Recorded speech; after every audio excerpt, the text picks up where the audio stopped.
This program features live coverage of an African safari and may include animal kills and carcasses. Viewer discretion is advised. Good morning and welcome to a glorious sunrise safari here from the western fringes of the Greater Limpopo Transfrontier Park. There are elephants there. I can hear monkeys alarming. It promises to be a very exciting morning.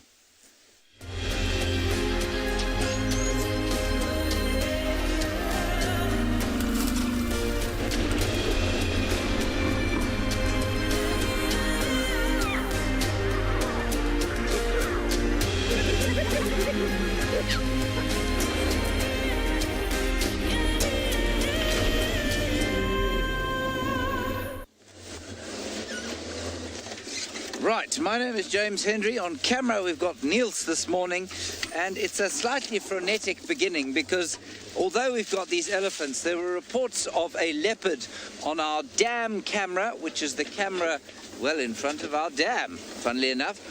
And I can now hear monkeys alarm calling over there. So we're going to drive back there, leave these elephants and maybe come back to them later.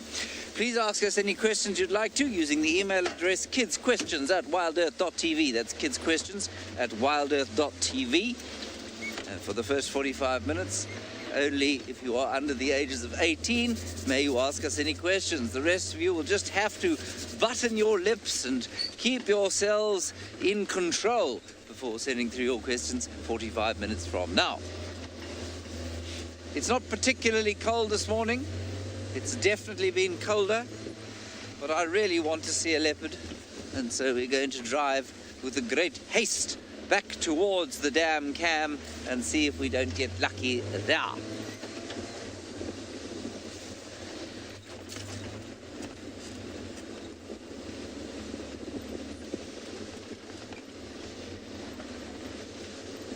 Miss Robertson's class in Dubai is watching us.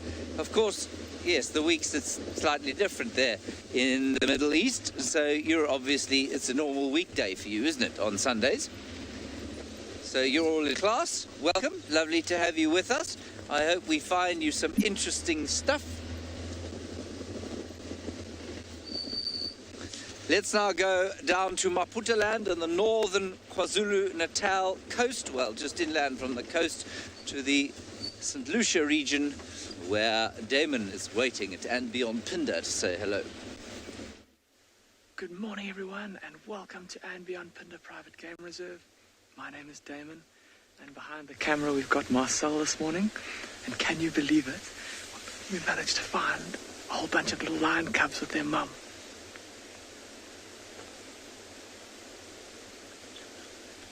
Look at that. So there goes mum. So if you were watching yesterday, it's the same 2 lionesses and the 5 little cubs that were up high on the mountain. They've decided to come down. The mothers look like they're on the move, perhaps looking for something to eat.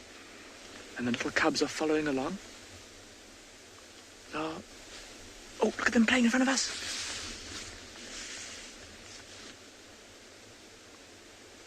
There was a big game going on there. It's quite a chilly morning, so with that low temperature, the adult lionesses are quite active and playful. They've been playing with the cubs, playing with each other, using the cool of the morning to move about. Look at that little youngster, worrying if it's missing out on any of the fun. You can just hear the soft calls of one of the lionesses. She's calling to her little youngster, saying, "Come on, it's time to go." I don't know if you can hear that. There's just a gentle... Oh.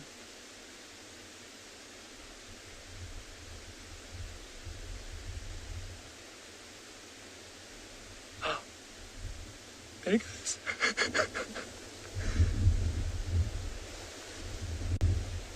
She's calling to him. Mom is calling to the little one, and Mom should come into shot now. There we go. But look at all those little youngsters all around her. Is that not just the cutest thing? Oh. See how alert Mom is? Oh, look at that! The girl just bounced on her mom's back. So look what those little cubs are doing, jumping on Mom's back. That's exactly the movement or the motions that they'll go through one day when they are hunting big dangerous prey like buffaloes and zebras and giraffes. This is not just the most precious thing. This is not just the most precious thing, everyone. Now, we've got to be quite careful with these youngsters. They are very small.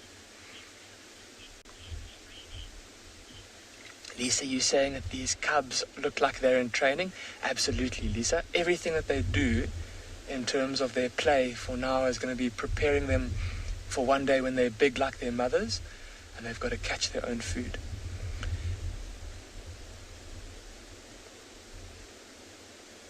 There goes Mum.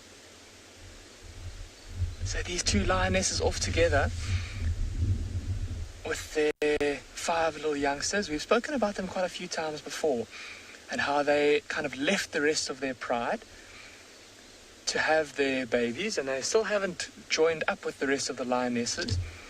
We think that it might be because in the main pride there are 4 sub-adult lions, so almost, if you will, teenage lions, who are very boisterous and can be very rough.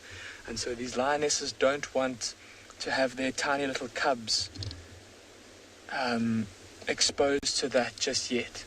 But I'm sure pretty soon they'll all join up together and then they'll all be one pride once more. Right, they've gone behind those bushes. We're going to see if we can try and loop around just to the front here and then try and get another view for you.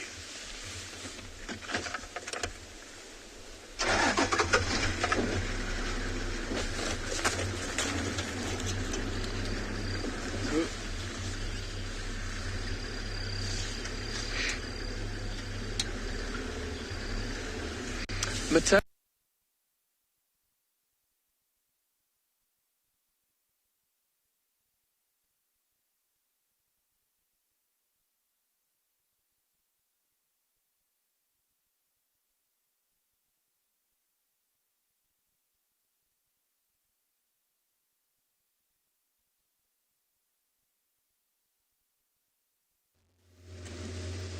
Sorry about that. A couple of technical glitches early on in the morning. We're still driving around trying to find our leopard. I can hear the monkeys alarming. And we've come back onto the clearings just outside our camp. The monkey's not going crazy. It's just kind of giving the odd shout, which makes me think that it's got a long distance view of this leopard. Lots of impala here. None of them saying anything whatever.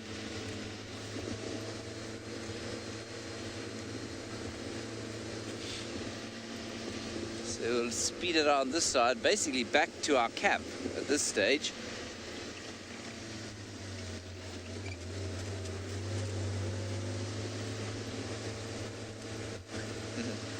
Kayla, we don't see much swinging from branch to branch very often here. But there are monkeys that can do that, and the most classic example is a spider monkey. Spider monkeys are very good at going from branch to branch. The monkeys we have here are very good at climbing, but they tend to jump.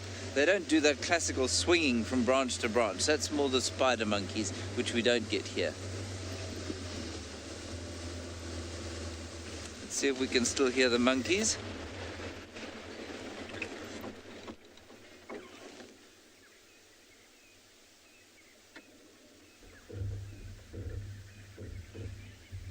The monkeys have stopped shouting now.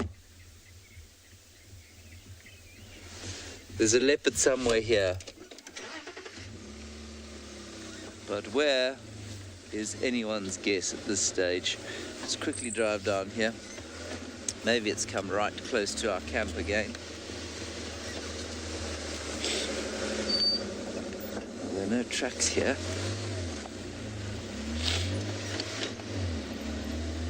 And then there's a waterhole not far from our camp which we can go to.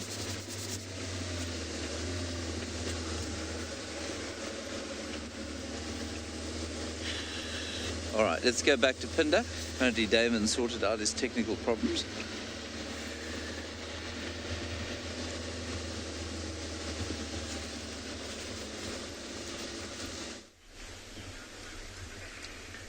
Welcome back, everyone. We've managed to catch up to these lionesses and their little youngsters.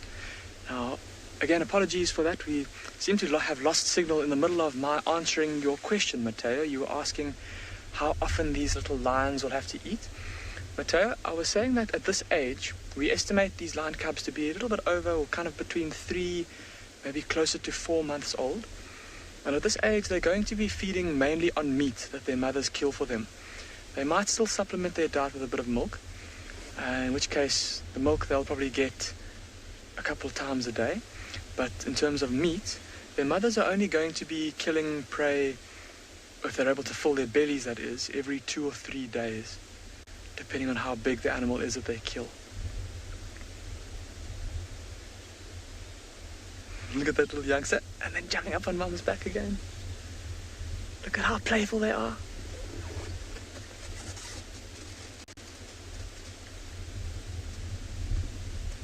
And look at how alert and vigilant that lioness is. See how she's scanning around, looking for any signs of potential prey. Oh, bless you. Oh, look at that.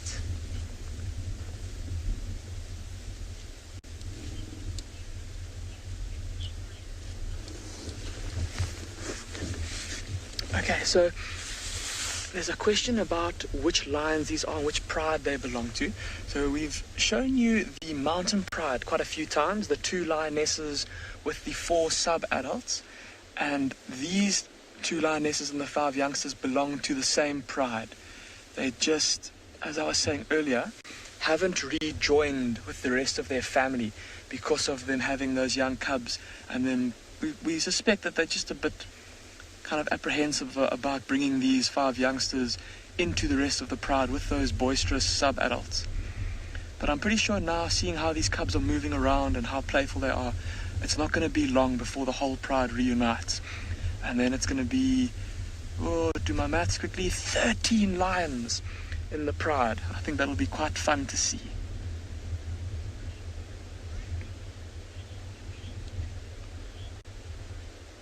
Alright, we're going to try and catch up to these little lions, and hopefully we'll have more amazing footage for you when you come back.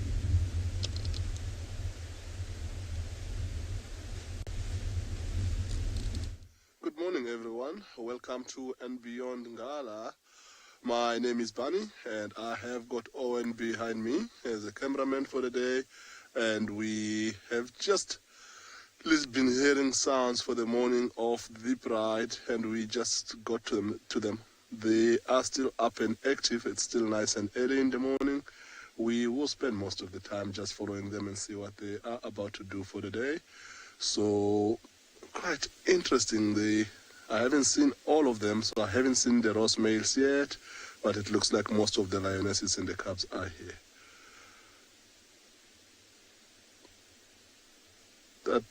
It's a lion calling on a distance, which is why that young female reacted and looked back that way.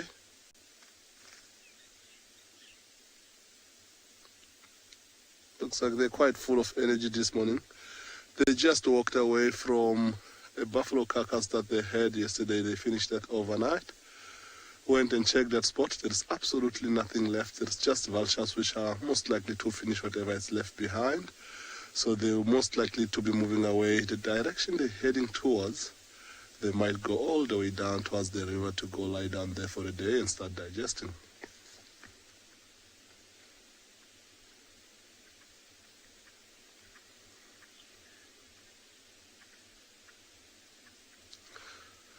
Jenna, in the reserve, we've got a lot of water holes, maybe up to about 7 or between 7 and 9, I think.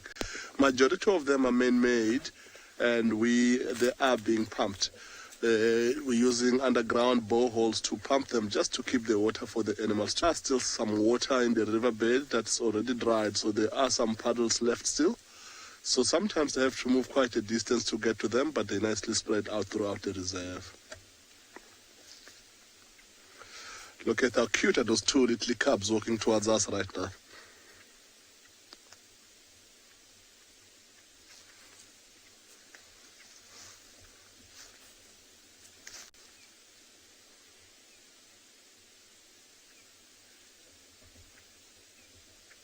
Look at how tiny those cubs are. One is starting to practice to hunt. He's checking looking at the francolins that are walking behind them. It looks like the skill of hunting needs to be practiced from a very early age on his side right now. Something he's definitely have not done, but possibly he might have watched the adults do it.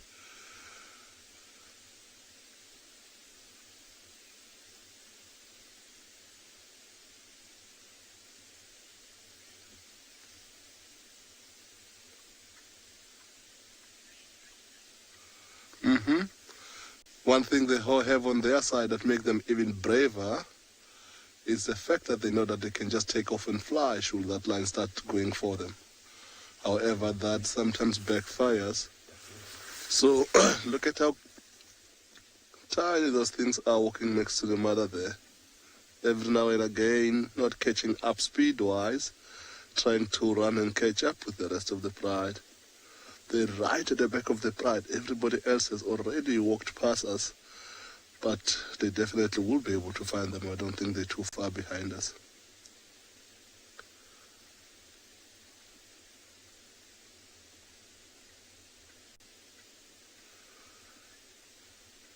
That is cute.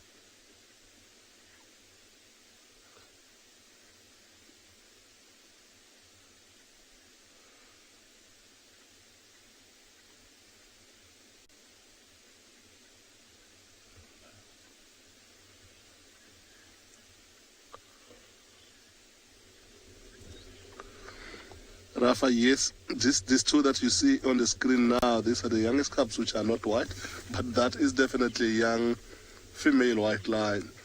The young white male one has already walked further down with the rest of the pride. Stay tuned, we will be able to catch up with them for you to be able to see, Rafa.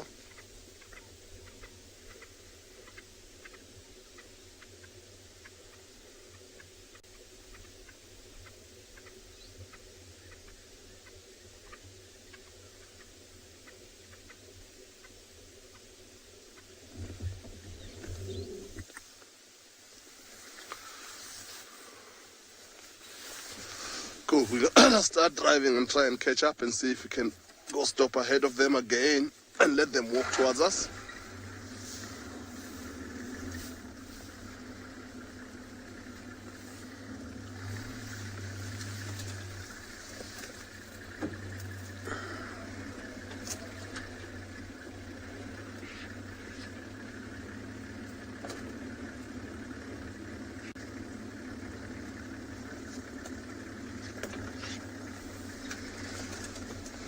It is a beautiful morning indeed. It's not as cold as it has been in the next few days. If you look a little bit on the horizon, it's quite a clear morning. You can be able to see the beautiful sun shining onto the mountains. Things are feeling nice and fresh, but not too bad. Lions are still active, birds are still calling. It is a beautiful morning indeed.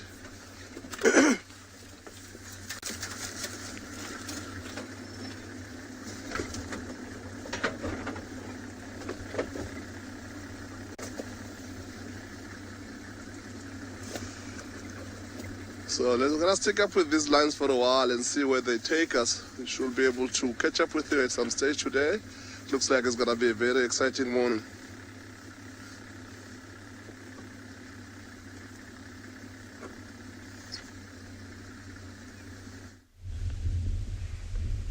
We're still with our little lion cubs, and the two mothers have stopped. They're busy listening to some impalas that were alarm calling, and this has given the cubs the perfect opportunity to start playing.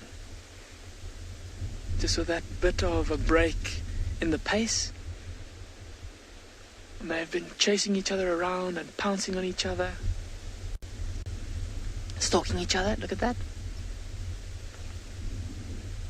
They're always watching their mothers very carefully. As soon as their moms get out of sight or start to move a little bit away, they get up and start to follow them. This is absolutely adorable, everybody. I can't believe that these little lions have finally come down from the mountain. And to my knowledge, this is the first time that we've actually been able to, or that any of us have actually been able to follow these cubs for this amount of time. And for that reason, it's very important that we be as sensitive with them as possible in terms of the vehicle. Obviously, the vehicle's a very big, scary object, so we're giving them a lot of space. We're watching their behavior very carefully. We don't want them to have any reason to be afraid of the vehicle. Right, I'm just going to move us a little bit further forward, and we'll try and get another view of them from that tree over there.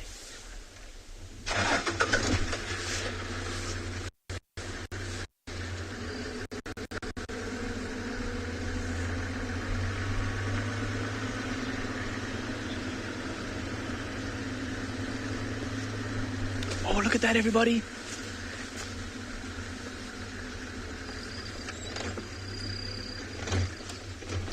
Savannah, you are 10 years old, and you wanting to know how long these cubs will stay with their mother, Savannah. So, Savannah, of these 5 cubs, we're not sure how many are males, how many are females, and that will determine how long they spend with their mother, Savannah. So, if all the females, they will spend their entire lives in this pride, so with their mothers. They might move away. There are some times when lionesses will leave their pride, but it's not very often that happens. With the male Savannah, they will only stay with their pride for about 2, maybe 2.5 years. And then their fathers or their father and uncle will chase them out of the pride to force them to go somewhere else and look for a pride of their own. How cute is that little line of lion cubs? It looks like they're starting to see how they're starting to trudge a little bit. Their heads are hanging down a bit. They've lost their spring in their step that they had earlier. Obviously getting a little bit tired. Shame. It's a long walk when your legs are that short. And you've got such big paws to pick up and carry over the ground. Look. See, really at this age, they're stopping to sniff things, taking in the world around them. Okay, let's try for another view.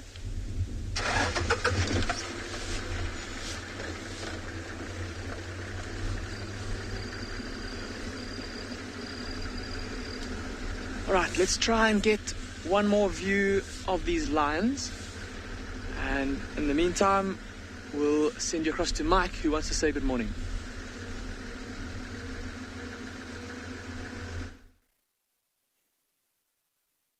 Good morning, everyone. Welcome to Pride Lands, and we are watching some beautiful impala rams underneath this gorgeous African sunrise. Golden light, a little bit of dust in the air from the wind last night. Really, really spectacular. What a wonderful way to spend a morning, I think. My name's Mike, and behind the camera we've got Gerrit, and we are delighted to have you here as we go out on our safaris and see what we can find in this beautiful place. There's elephants not so far, we can hear them, and they are maybe heading towards a big rocky ridge, and we're going to try and see if we can find them a little bit later. And last night we had a report of a drag mark, so maybe a leopard caught something in the night and dragged it across a drainage line. So we're going to go and look in that area as well. But these impalas for now are just captivating our attention just because this light is so gorgeous. You know, sometimes when it's been really, really windy at night, we get this beautiful, soft, glowing sunrise, and it really captures us. So these impalas are making the most of a nice warm morning. Actually, it's very warm this morning compared to what we had before. We were very surprised with all the wind. And so these impalas are out feeding as early as possible. Normally by now they would just be sitting huddled tight trying to stay warm. And these ones can start their daily routine, get a jump start on the day. What do they say? The early bird catches the worm. In this case, the early impala gets the tastiest grass. And you can really see them. All of them are males. I don't know if you can notice they've got gorgeous curved horns. Oh, hi. Stealing the shot. This gorgeous impala rams with their big horns, these are all adult males, and their horns are fully formed. So right now it's not, it's in winter time, so they're no longer chasing any of the ladies, so they can all group together and just stay safe together. See that? When one of them heard something, put its head up real quick, and they all have a little bit of a look around just to make sure everything is safe. It's a fairly open area, so they're pretty comfortable. You see most of them have their heads down. plenty of eyes and ears to spot the danger. So Naylor has asked, what do gazelles eat, and are these gazelles? Naylor, you are almost correct. These are very closely related to the gazelles. Gazelles are much smaller. So we've got a gazelle in South Africa called a springbok, and they have a very similar diet to these impala, which are antelope.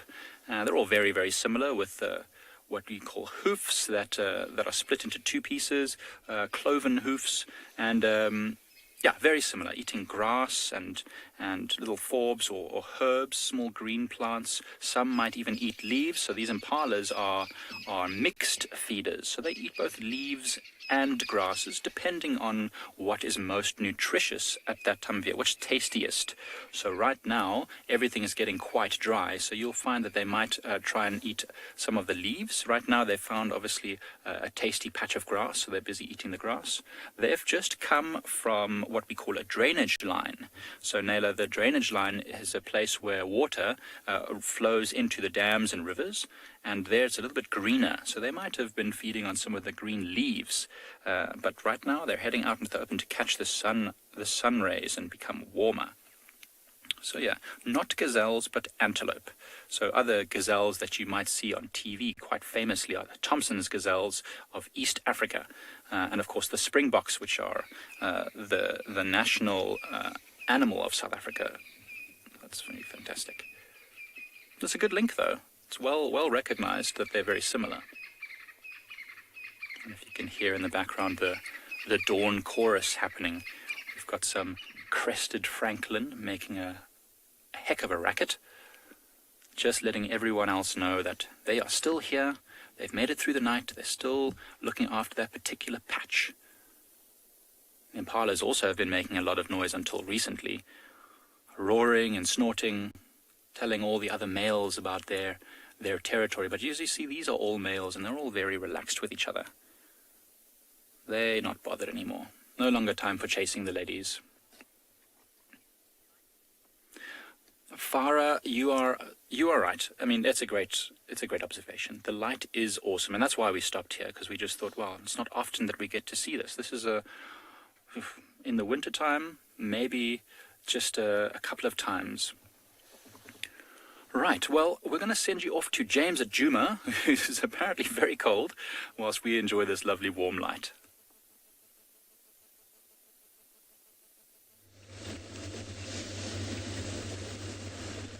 Not really, but it's definitely not as cold as it has been. Not much to report here.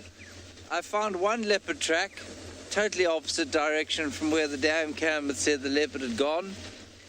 So we squizzed around there. Monkeys came down the trees and started feeding, so they can't see any leopard anymore. And so I guess we're into ye olde search mode now. We'll try and find our leopard or any other leopard. In the meantime, no, they're not going to sit still. I was going to look at some birds, some francolins. They have all scuttled into the grasses.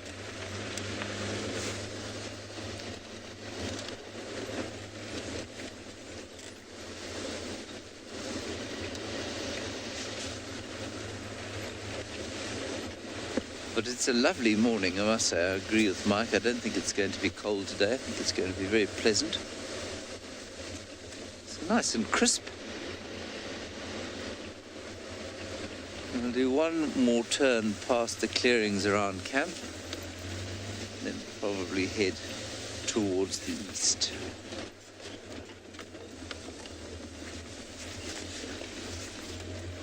Have we ever thought about doing what, Safari Kitty? What?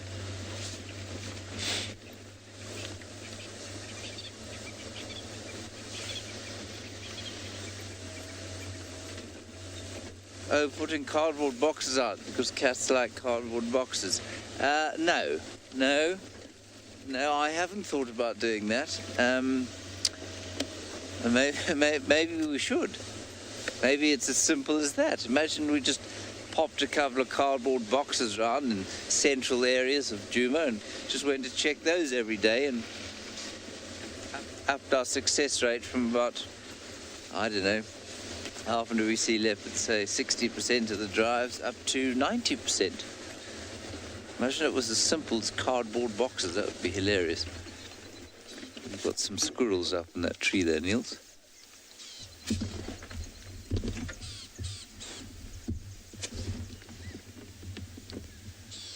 Basically just above my fingers. There we are. There is a squirrel. It has a friend there, but the friend is a bit shyer. Now that squirrel is very much enjoying the sun. Remember that the smaller you are, the colder you're likely to get. And that's why squirrels live in tree holes where they're insulated and in groups where they can live off each other's body heat.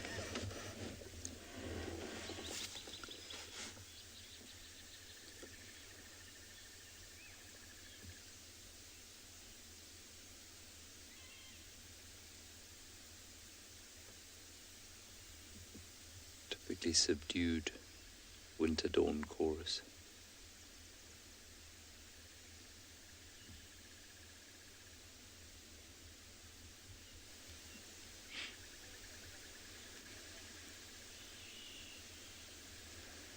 Squirrel Emma, who's directing today, says, looks like it's seen some things. I think it looks like it's got a hangover myself. I think it went too hard at the club last night.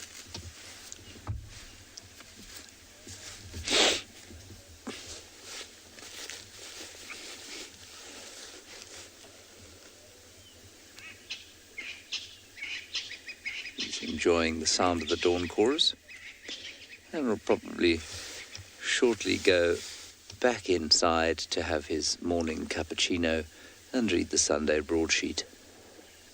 Hopefully it will be accompanied by a delicious croissant.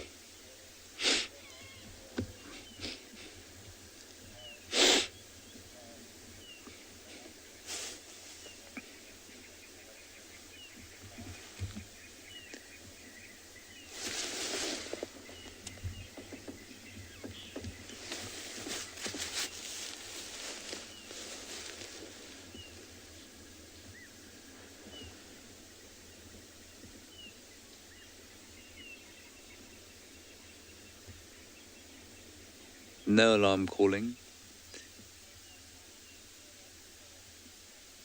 Nothing shouting at us or shouting about a predator, which I suppose is appropriate for a Sunday morning. I mean, you don't want animals panicked at the thought of meeting a leopard on a day when they should be having a bit of a holiday.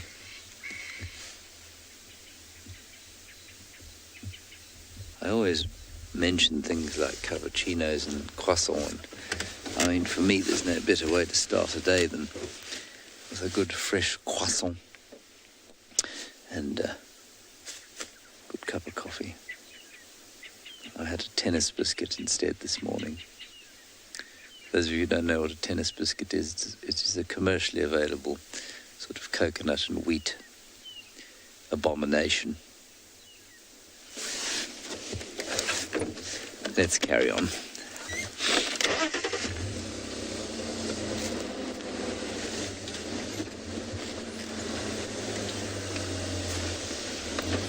Salting Detective, you may be entirely correct that they're not into croissant but muffins or scones. Yes, that's possible. You can see a squirrel with a jam scone, absolutely.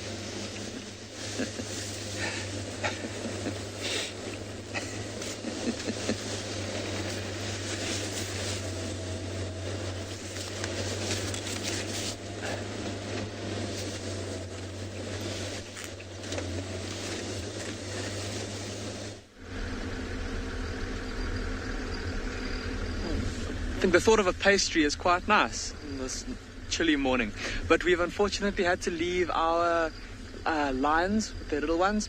They went down into a very rocky area where unfortunately we can't follow them with a vehicle. Now it did seem like they were quite interested in a herd of impala around there. So maybe we'll come past again a little bit later in the morning and see if maybe they've come out, or maybe they're lying up on the rocks with the sun nice and warm on their bodies. For now, we're going to make our way over the mountains in the distance. We're going to go and explore some open grasslands, go see if we can use some rhinos, or maybe if we're very lucky, even a cheetah. Now, with it being quite chilly, quite cold and early in the morning still, these rhinos that we're looking for are probably going to be in some pretty thick bush trying to get out of this chilly wind. And so we'll go and check some big guarri thickets that are growing around in those grasslands. And I'm sure with the sun having now come up over my shoulder, it shouldn't be too long before those rhinos start to come out and feed about. Both the white and the black rhino, if we're lucky. Again, oh, here's some impala just off to the right here.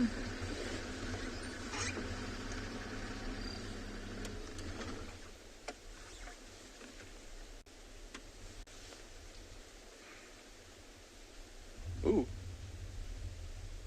That one got a bit of a fright when his compadre looked like he was lunging at him, but I think he was just changing from one little bush to the other on which he was feeding. Now see how all of these impalas have all got horns. See how they're all pretty short horns. So this looks like a bachelor herd of young impala rams that have been cast out from the herd more than likely a couple of weeks ago or a few months ago during the rutting season. And so now all of these young males are sticking together for safety in numbers. And one day when they're big enough, they'll be able to go and challenge another impala ram for a harem of their own. I mentioned that it was warming up a little bit. Let's have a look through our binoculars, or in your case, we'll ask Marcel to zoom in onto the back of that one on the far right.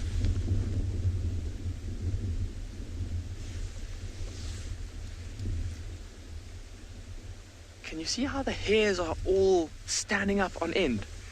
And the coat almost looks quite ruffled,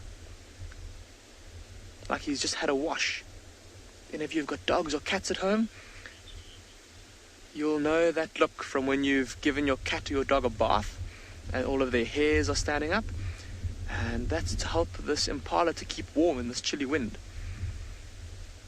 And that's what we were saying with these rhinos, how in the chilly weather they'll probably be sheltering from the wind a little bit. These impala are just making do with their fur coats, having them stand up on end to help to keep them warm.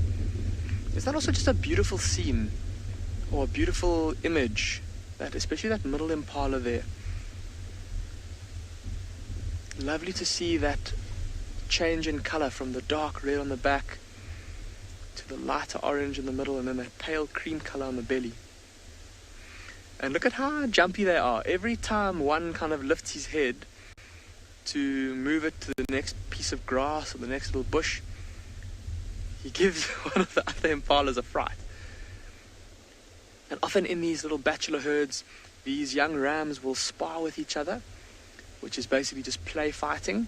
And just like we saw those lion cubs doing earlier, how they were practicing their hunting skills on their unsuspecting mothers, these young impala rams will practice their fighting with each other. And at this age, it'll just be kind of pushing each other around, locking horns, taking each other's measure, figuring out a hierarchy amongst themselves. Who is the strongest ram? Who is the weakest ram? Who should I give way to, and who can I bully? And this will prepare them for one day when they have to fight seriously with each other, when there are females and territory at stake.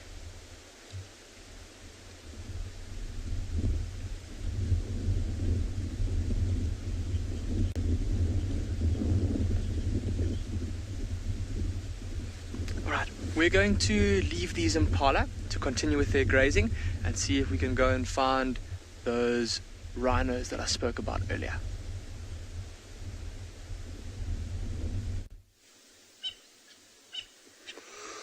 So we follow these lines all the way and back to the question from earlier, where do lions find water to drink?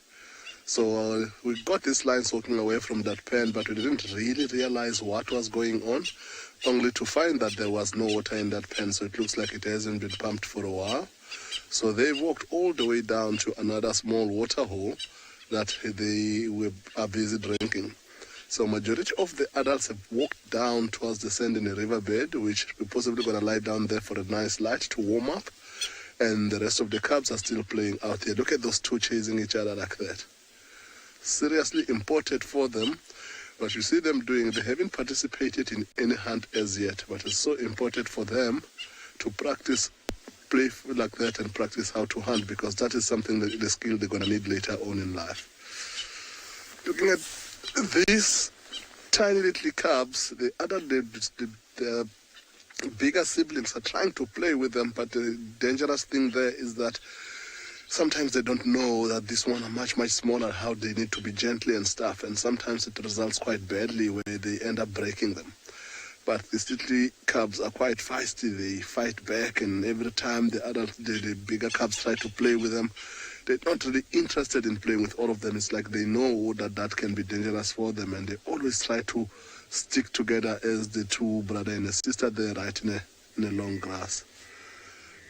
You can see how you can hear them contact calling slightly. Most of the pride is here, but we still shot the young male with that young male that's limping, and the two Ross males are not here. But earlier on today we heard, sounded like a male lion calling this morning. So they're moving and they contact calling. I don't think they will be looking for the Ross male themselves. They might be trying to contact call to see if they can find that young male.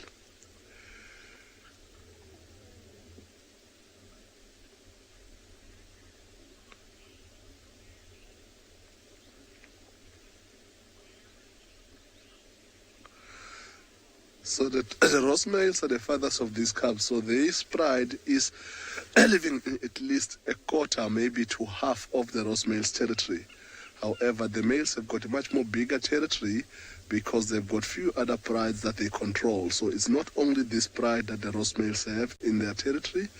So if our property is about 14,700 hectares, I think the Ross male have got at least half of that, if not more. Whereas the Birmingham pride maybe will have a quarter of the Ross male's territory, but the last week or so, this pride have been walking so much. We have been trying to follow them and track them, and sometimes in one evening or the other day we tracked them for like between 12 and 15 kilometers non-stop, which is not really understandable why, but we cannot always understand what animals are doing. But if you try to think about it with the smaller cubs and the distance they're walking, these cubs are struggling to keep up, and you end up finding the female by herself with the cub somewhere because it's just too much walking that this pride is doing at the moment. But maybe they're enjoying the nice cold winter weather where they have to move some serious long distances. And maybe they're struggling to find game to hunt. But at the moment, they were successful the day before yesterday with something big like a buffalo. So they all look full bedded. So what we're going to do now, we're going to start moving down towards the riverbed and see where the rest of them are sleeping, if they are sleeping down there, playing in the nice sandy sand and enjoying the light. So we're going to go.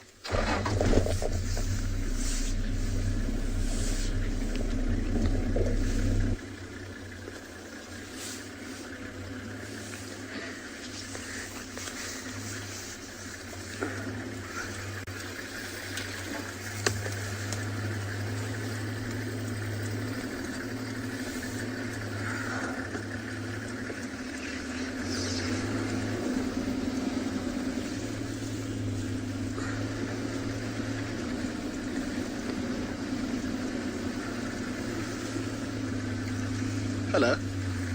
Here they are, nicely scattered all the way across this beautiful Timbavati River.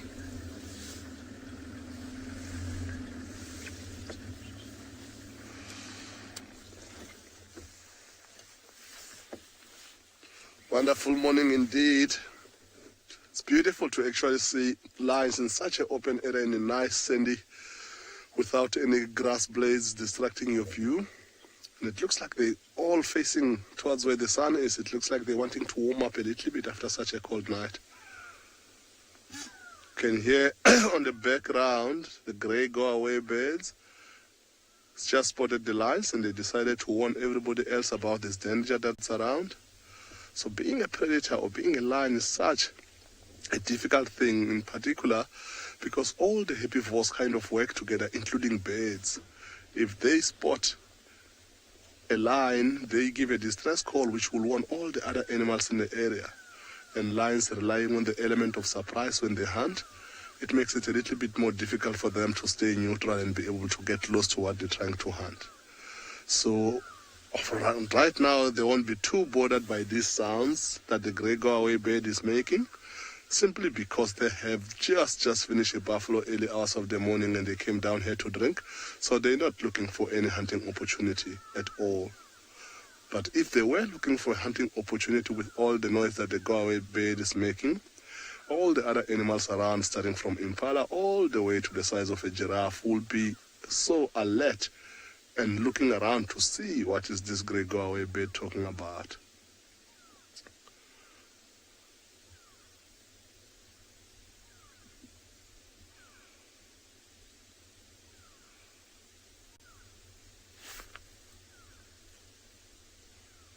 See the tiny little cub there, it looks like she's... So the grey go-away bird, the tiny little cub, looking like she's trying a little bit hard to beg the mother for milk, but the mother doesn't look interested at all. She doesn't look like she's about to give in anything.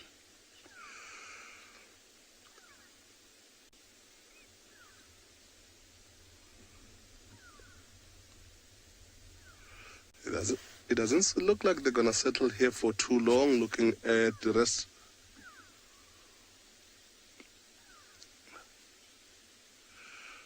So no, the 5 cubs are not from the same mother. So the biggest litter out of these cubs come from the 3 females. So what happened, there were not only 5, I think there were about 7 at start. And some of them, of course, knowing how high the mortality rate of lion cubs are, would have died. So the first bigger 4 belong to one mother, and the other 2 belong to another female. So altogether in this bride, we've got, including the small cubs, we've got 5 females that have already given cubs. So all the other 5, the bigger ones, they will cycle on every single mother that was lactating at the time. However, the tiny little ones now don't have that luxury because it's only their mother that's lactating.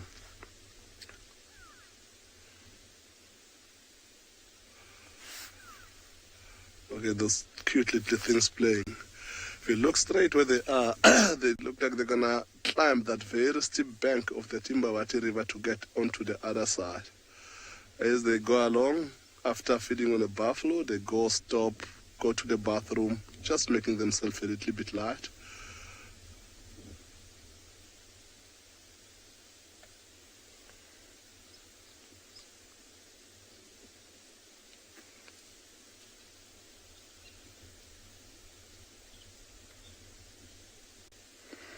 So we have just finished the kids' drive. So to all the other viewers, you're welcome to start sending your questions to #WildEarth and be able to ask and communicate with us with whatever you need to know about wildlife.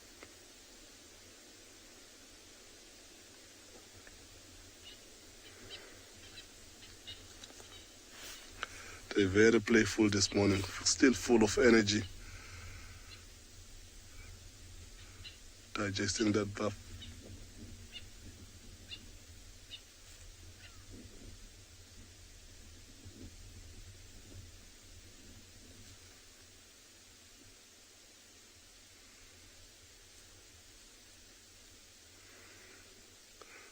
See, if you look, all of these lines in this sand, they kind of camouflage a bit, but look at how this white one stands out. There is no way of camouflaging there whatsoever. So, being a white lion, don't know if you know the story about white lion and how rare they are, But yeah, they're very rare in the wild. And this what we're sitting here, we're sitting with two of only 3 white lions in the wild, in the whole world. However, every now and again, lionesses in different prides might be able to give birth, but they don't often survive this long. One of the biggest challenges these 2 white ones that we have here that are going to face is the actual fact of not being able to camouflage when they try to join the pride and start participating in hunts. As it stands now, the young male is just over 2 years old, so he's slowly but surely watching the adults as they do it, but he doesn't have enough experience to actually participate fully in a hunt and actually contribute positively. However, the fact that he's white might even make it take much longer for him to actually contribute in a positive way, because in particular this time of the year where the grass is not as tall but nice and brown, for lions they need to use their camouflage then to be able to hunt. However, he doesn't have the luxury of getting to camouflage because he just stands out.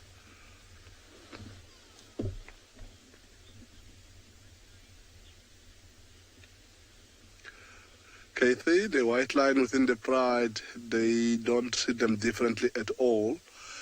I don't even know that they notice that they're different colors. So everything they do together as a pride with no discrimination whatsoever.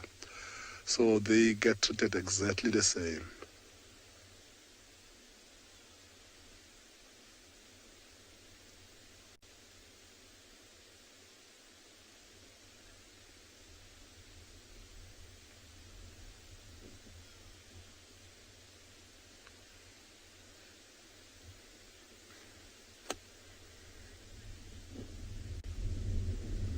Cool.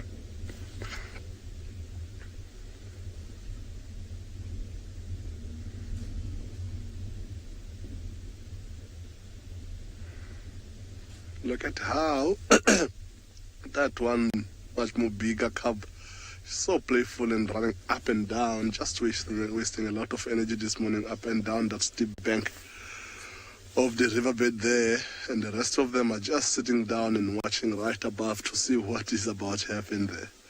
Every now and again it looks like he might tumble down, but he's done well for now. He's been running up and down. He hasn't fallen as yet, but I think if he carries on as he's been doing, chances are that it's going to happen.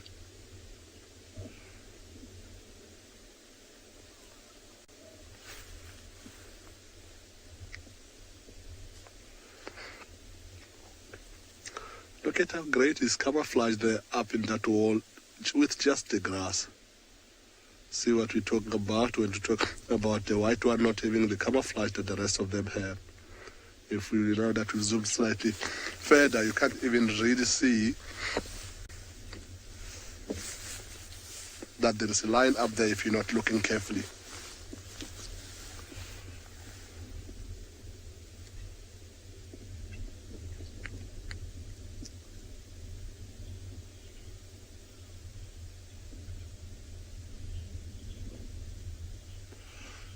Megan, such a great question you just asked. Yeah, there is definitely a reason. If you look at that tuft of hair at the end of the lion's tail, it's black. And if you look behind the ears of the lioness, it's also black. So every now and again when they move, in particular in long grass where they camouflage so well, imagine those tiny little cubs. Because the grass is so tall, they might not be necessarily be able to see the back of the mother's ears to be able to keep up. But if you look at the tail and where it's hanging, it's on the right eye level of those lion cubs to be able to see the female walking away from them, and that is the way they keep up. So not only with the lions, but most animals have some sort of marking on their butt or the back of the ears, just to be able to follow each other as they move through this thick bush. Talking about that tuft of hair, the end of a lion, if you look at all the tawny-colored lines, they all have that black at the tip of the tail. Unfortunately, it doesn't look like the two white cubs have that, or it's not as distinct as the ones in the tawny lines.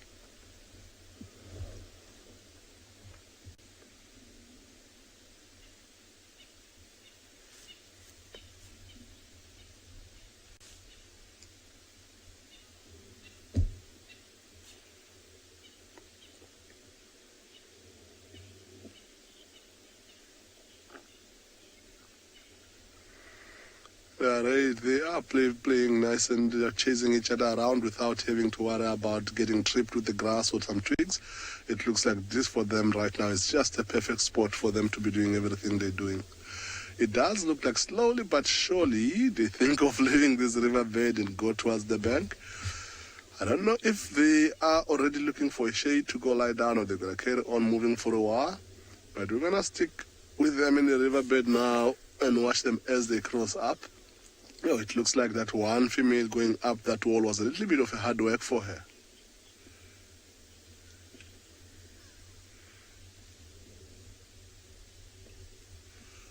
So as these lines are all going up now, we're going to try and start and drive around to try and see if we can catch up with them on the other side.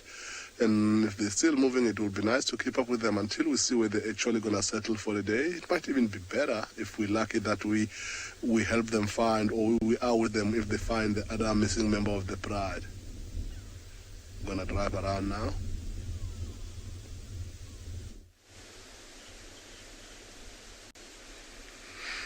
We have arrived in the open plains, everyone, and have a look at this beautiful vista that has greeted us. The rolling grasslands stretching almost as far as the eye can see. And what I want us to do is to use our binoculars, as well as, for you guys, of course, the zoom of the camera. And we're going to see if we can spot anything from here, because these tops of these hills offer us such a fantastic vantage point. And with a rhino being quite a big animal, we can often spot them from a distance away. Now, remember I said that we were going to be checking into, or go and look for some guarri thickets where the rhinos might be sheltering from the wind. So we'll check carefully into those thickets, use our binoculars, and we're going to be looking out for a big, a big grey shape. Just maybe the back of the rhino, that kind of hump sticking up above the guarri trees. I can see some wildebeests and some zebra and some giraffe way out in the distance. I don't know, Marcel, can you see there's that little kind of pyramid? Up comes to the left a little bit more.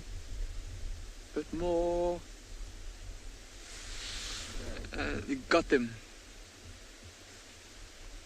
I think come to the left a bit more, and then should be around there. Zoom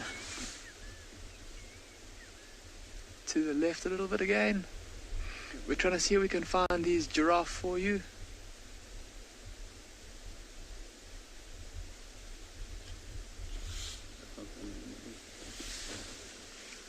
I think Marcel says he's got them for you. They're so, oh, there we go, yeah, that's them. Some tiny little giraffes in the distance. Brian, you're saying, oh, what a wide open plain. Absolutely, Brian, and for that reason, this is one of my favorite parts of the reserve, is because of the open spaces and because of how far we can see things. One of my favorite things to do is to stop and use binoculars and see what we can spot from a vantage point. So we've managed to see those giraffe way out in the distance there, but no sign of these rhinos that we're looking for just yet. And I think they might still be kind of tucked away into their thickets. Although I can feel now that with the sun coming up, it almost feels like the wind is dying down a little bit, and it's getting a little bit warmer. And that's going to be good for us, because that's going to mean that these rhinos are going to come out of their hiding place sooner rather than later, and we'll be able to get a nice view of them, hopefully. Okay, let's carry on and see if we can find them. We're going to head down kind of into that region down there, and we'll go see if we can find any signs of the rhinos. So as these rhinos start to wake up and start to move around, I think we're going to be focusing mainly on looking for white rhino this morning, just because they are the more common species of the two species of rhino. They're also more active in the daytime. Black rhino are often a bit more nocturnal, although sometimes during the colder months they'll feed into the day. But it's going to be the white rhino that we're going to be focusing on. So we're going to go have a look down there. I think now, with it warming up a bit, they're going to be coming out and starting to graze.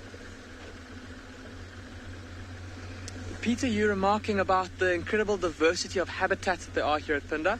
Peter, you're absolutely right, and that's one of the things that we pride ourselves on here. One of the things that are very special about Phinda is our wide array of habitats. So there's this open grassland down here in the far south of the reserve. If you go a little bit further north from here, where we were just now with the lions, that's kind of more of like a mountainous woodland. And I think, Peter, just while we talk about this, I think to do justice to my talking about your comment, I'm going to get a map out of the reserve just so we can get an idea of the wide array of habitats that we've got here.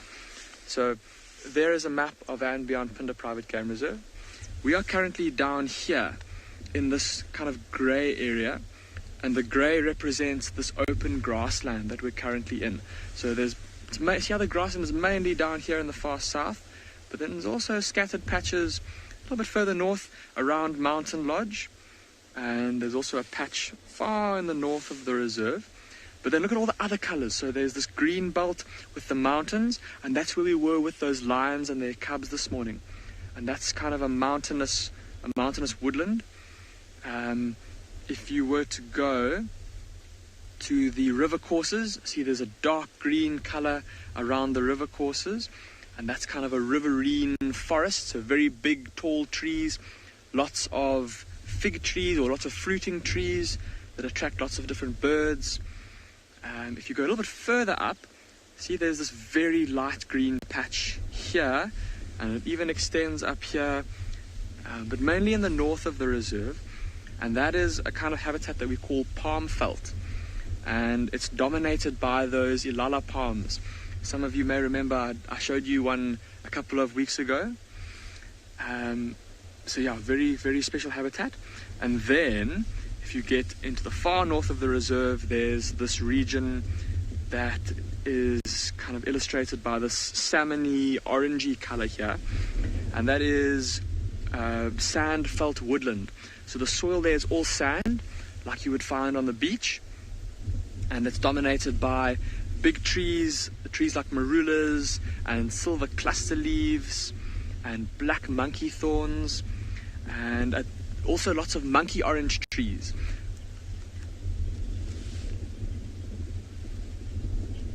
And lastly, one of the habitats that is very special to Phinda, and it's not found in many other places, is this creamy color here, and that is sand forest, which is a very dry and very rare kind of forest. But yeah, for the time being, unfortunately, some of these habitats we're not quite able to show you just yet because of signal, but hopefully in the near future we will be able to. But speaking of diverse habitats, I believe that Dylan is ready to say good morning to you, so we'll send you across to him.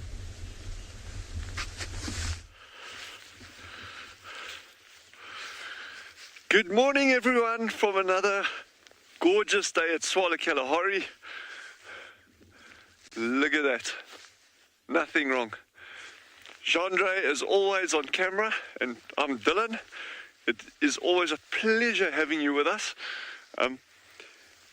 It is a pretty chilly this morning.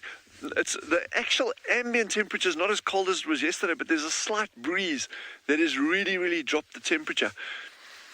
We've got something interesting that's going on here, and we're kind of like, we're not worried about it, but we a little bit like we don't know what to expect this morning.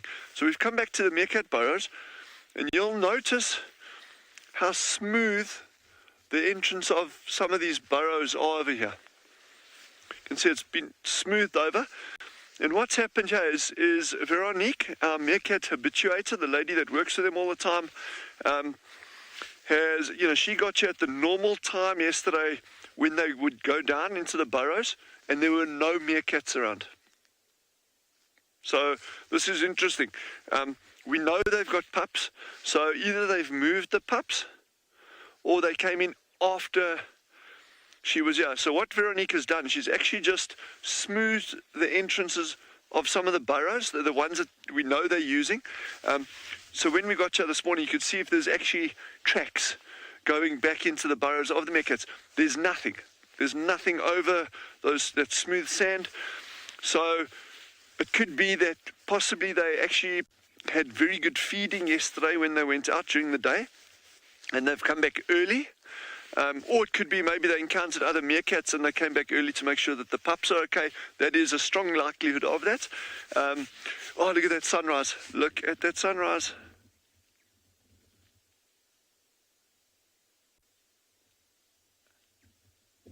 That is absolutely gorgeous.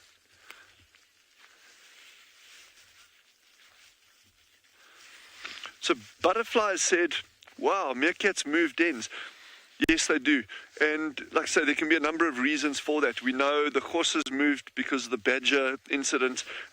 They typically, when they don't have pups, every couple of days, sometimes every couple of weeks, they'll move to a new burrow system within their territory that they know, that they're very familiar with. And that can, one of the key reasons is probably, or there's probably a couple of key reasons there. One of them is parasite load build-up in the burrows. The other is the longer they reside at a burrow, the more susceptible they are to predation around that burrow. So those are very, very good reasons for survival to keep moving burrows. But when they got pups, they should be here for another 3 weeks at least. They can move before that, and it's well known that they do. But these pups will now be just over a week old, so we kind of going on just under a week when they should be emerging. Anyway, it could be, like I say, I'm hoping, and we're all hoping, that these meerkats actually came back before the normal time, which is kind of like 4:35ish. Anyway, so let's see what happens. It's all part of it. It's all very exciting, and it just gives it that element of the unknown, which is actually what makes the bush so exciting. So we're just going to keep sticking here, and let's see if they come out.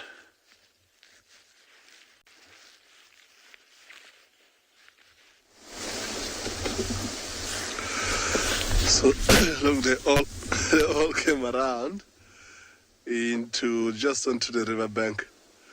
Okay, some of them are trying to play, stretching around on the tree,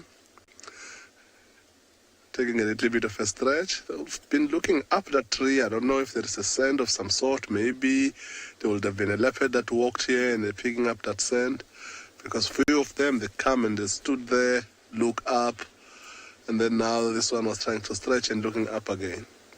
So they've been moving and lying down. They are on the shady spot now, but it does look like they might still move again. Can hear the cubs really begging hard that they want a mother to lie down, possibly for them to suckle. At the moment, it doesn't look like she's buying the idea at all. She's just been active and moving around, and they just can't let her off their side for now. They are just following behind patiently and hoping that whenever she lies down, maybe she will let them suckle for a change. She is putting her head down like she's following a scent of some sort, but there's also a nice thick bush up ahead that way she might go lie down there, maybe let them suckle. And that might also mean if she suckles them there and they're full bellied and they fall asleep, that if the pride decide to carry on moving, that she might leave them there. Looks like she's changed her mind. She's not going into that bush anymore. Looks like she's just taking them for a walk around before she let them suckle.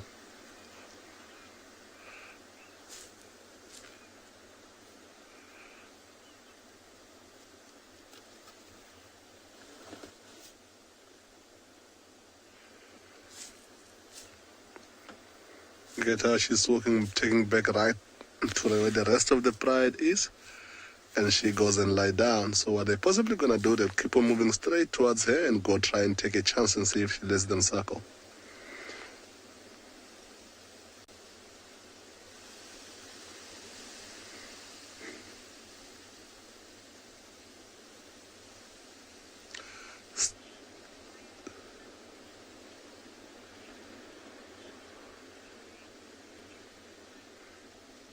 So Wild Mountain, the Rosemales are not with the pride today, but they're not completely gone. They will be back with this pride. We haven't seen the young male with the pride at least for the last 4 days. He might have been left behind because of his limp when the pride was traveling quite far off. However, they have been trying to get rid of him. Maybe they finally got it right. But I've seen this before with him where he's not with the pride for a few days and the next thing he's back. So we'll keep our fingers crossed for him. Hopefully he is all right wherever he is.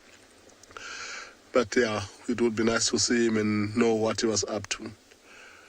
So at the moment we don't know exactly where the Rosemale is, but there were some male lions roaring early hours of the morning this morning, so we're not sure exactly where. We're going to try and reposition and move slightly forward. It looks like the young ones might have finally get an opportunity to circle and see if the mother is letting them. It looks like she's not. So we're going to move around.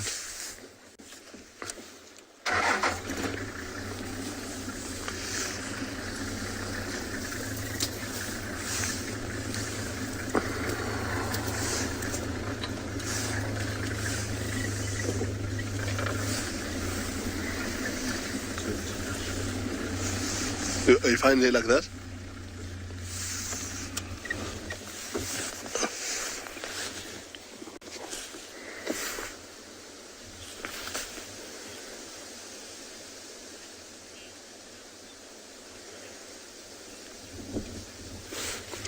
Chris, that is not a common thing to happen.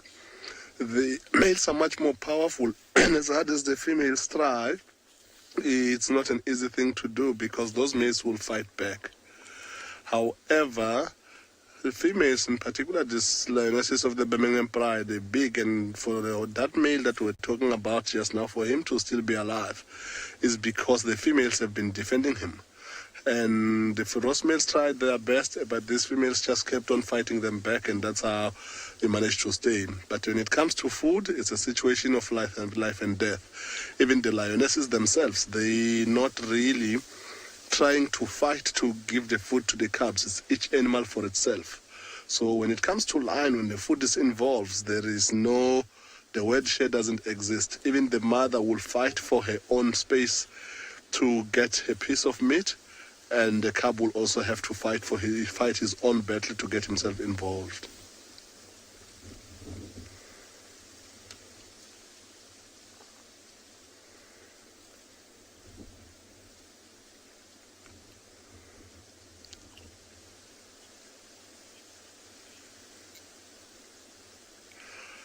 And see how she's standing up, and most of them are grooming, but they're not completely they don't look like they're gonna completely lie down here. It looks like they might move, so we're gonna stick around with them for a while and see what they do.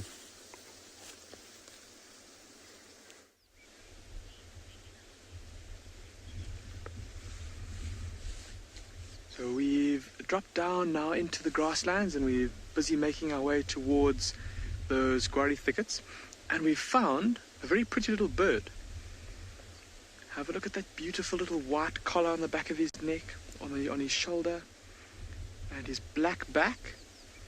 And if he would be so kind as to turn towards us, you might be able to see that on his chest, he's got a beautiful reddish orangey coloration. Now this is a male, and there's a female as well that just landed on the tree. So that bird just to the right of him. See how she's also very similar size, similar shape, but not quite as colorful. This is a male and female African stone chat, everyone.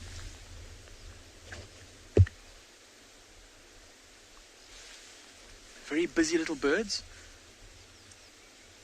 With the cool of the morning, they are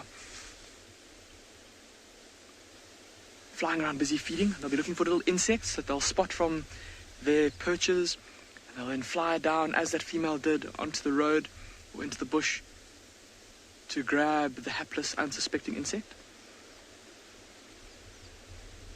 And what's quite special about these little birds is that I'm sure many of you have come across migratory birds like swallows or terns that travel vast distances across countries, across continents, across oceans as they migrate in search of, or heading between feeding grounds and breeding grounds. So these stone chats, oh, the male's left, but the female's now replaced him. These stone chats, they don't quite migrate across oceans or across continents, but they will migrate altitudinally, which means that during the colder months of the year, they'll come down to low altitudes closer to the coastline, and then during winter they come down into the warmer climates of low altitude, and then during summer they'll go back up into the grasslands of the interior of South Africa. I'll just show you quickly a picture in the bird book of what they look like. So there is the African stone chat, the male, like I said, with that white shoulder, the black head and black back, that white little stripe on his wing, and that beautiful kind of rusty orange chest. And then there's the female.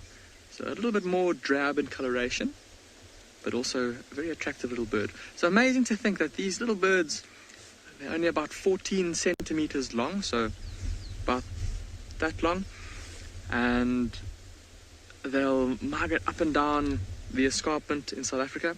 So this is where they're found. Migrate in search of warmer climates and the best available food. Yeah, very pretty bird. Quite common to see, but not often do we get to film them because they're so busy. So I'm very glad that we finally managed to get one on camera. Let us carry on now up the road, and we're going to head towards some of those big guarri thickets and try and find those rhinos. But Megan, you say that apparently it's a new bird for your list.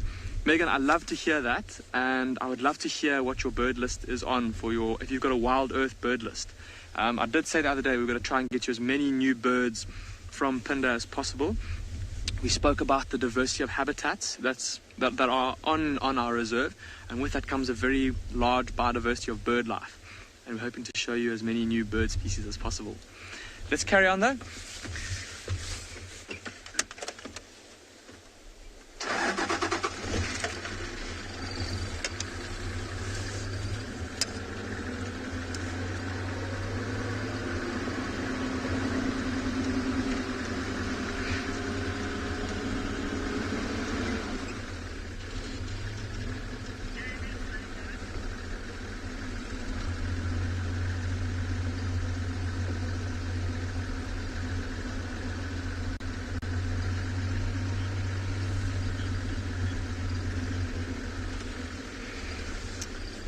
So apparently quite a few of you saying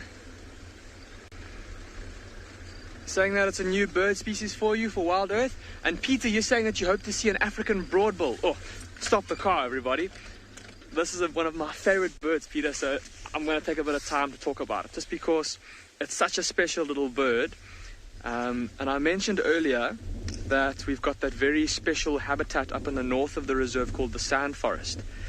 And that is probably the best place on the reserve to see an African broadbill. Just give me 1 second while I pull it up in the bird book for you. And now, normally with birds, you hear people really want to see it.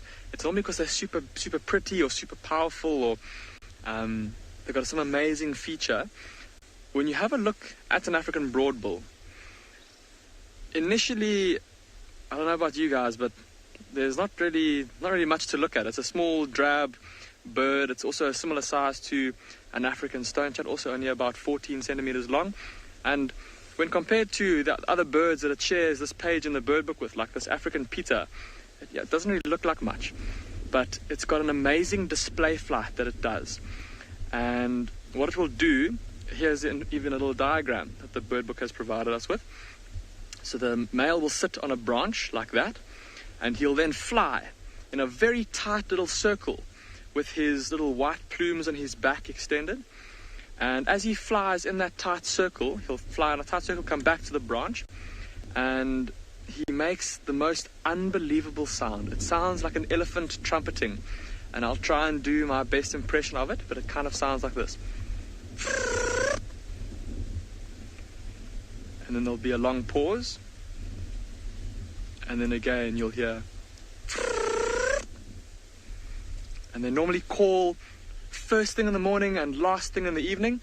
So it's normally quite dark, and while you're sitting in this eerie forest, the next thing you just hear this. It's quite an eerie kind of thing to hear. Yeah, so Peter, hopefully sometime we'll be able to get into that forest and be able to show you one. But in the meantime, while we continue looking for our rhinos, we'll send you across to Barney.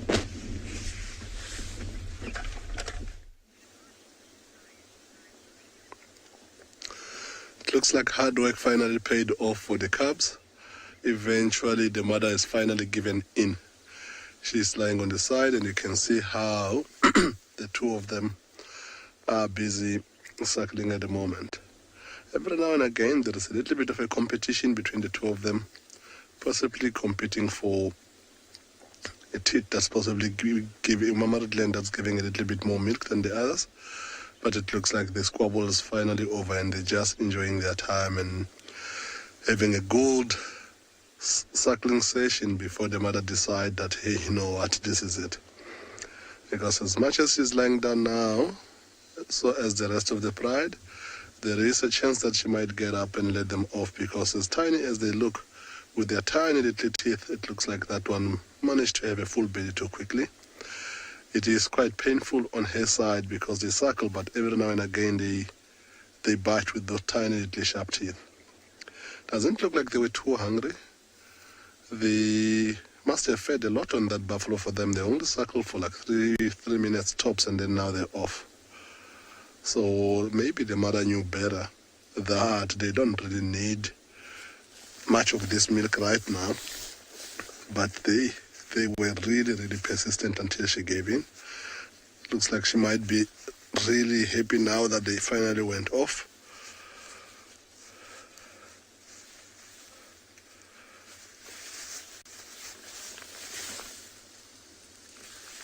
You see, she's put her head back up. It looks like something might have caught her attention. Look at how focused she looks. Ears pointing on that direction. Head fixed. It looks like either she heard a sound on the grass, or she might have picked up a movement of some sort. It's quite windy now. The wind has just started picking up, so she could also be mistaken and maybe didn't see much, but she thought she might have seen something. But she is still doubly checking. Her head is moving every now and again. But because she's not standing up and it doesn't look like she's going to try and head that way, I don't think that there was much to see on her side.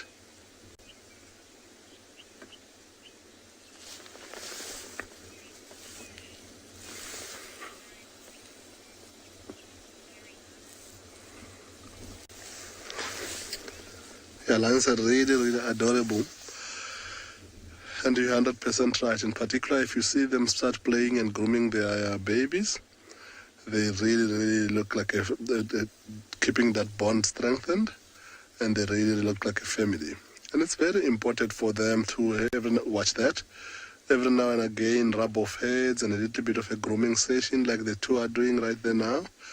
Because after walking away from something big like a buffalo, the amount of fighting that would have happened for them to try and get a better spot would have been intense. And if it wasn't some of these great things that they do together, the grooming of each other, the play and all of that, that makes them realize how much they need each other. They could easily split up and never rejoin if they only think about fights. But after such a fighting session for food, these great things that they're doing of grooming each other and all of that is what makes them realize how much they need each other. And that's the only reason why they are as successful as they are. They look like they're slowly but surely starting to sleep, but we're going to stick with them for a little bit longer and see exactly what happens.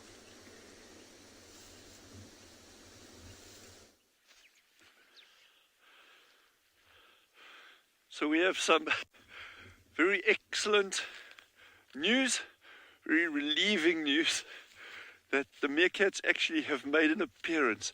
So that is a big relief for us, because we've been staking a lot of time, or staking a lot of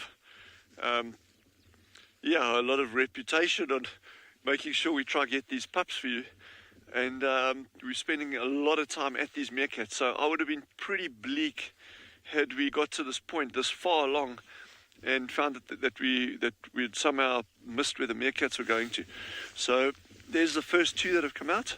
It's the alpha female on that side, and then it looks like a male, which is closest to me.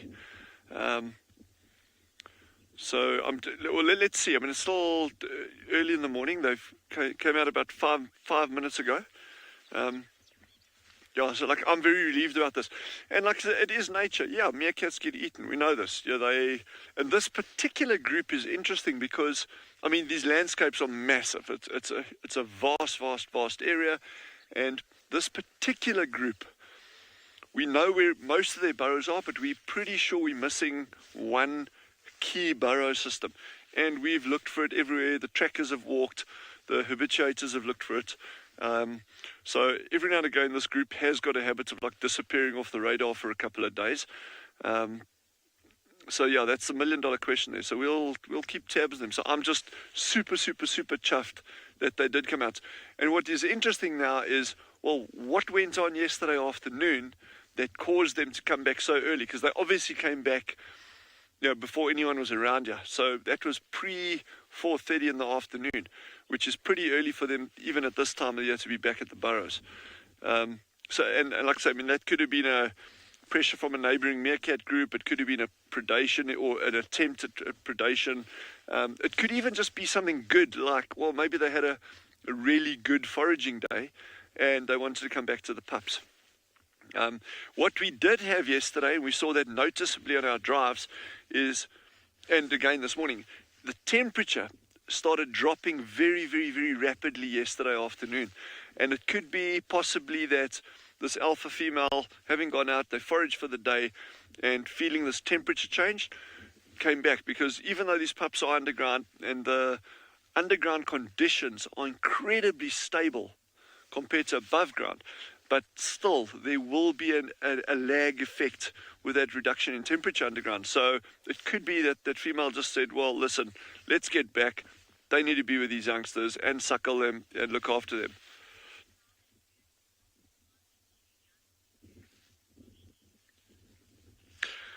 Roshni has just asked a good question. So how do they move these pups, and are they too young to move? So Roshni, these pups will actually be carried by the nape of the neck by the dominant female. So she'll actually pick them and move them. And that's if they're too small to walk. And then she'll come back, get the other ones, and they'll keep going like that. And that distance doesn't have to be far. The KHOZA group that moved, a straight line distance from where the badger hit that one burrow system to where they relocated to is probably 400 meters. So, I mean, these little guys will cover that literally in a couple of minutes. So it's not difficult for them. As the pups get older, though, they will actually start moving around. Even though it's slowly, they'll start moving. But from about 7 weeks of age, 7-8 weeks of age, maybe a little bit older, the group won't even slow down their normal foraging speed and their normal moving speed. They'll expect those little ones to keep up with them. But at this kind of age, the pups are too small to move by themselves, so they will always be carried by the adults. But after about 4 weeks, then they'll actually start even slowly just moving along with the adults. And that's really what we're hoping with. And this is why we're spending so much time, because we're not spending energy, I promise you. We're just chilling here. It's been amazing to be able to sit in the outdoors like this. But we're certainly spending quite a bit of time here in the mornings. So I really just want people to bear with us. There is a point to it, I promise. And it's going to be totally mind-blowing on every level when these little pups come out. It is, I promise you, it's going to be worth every single second we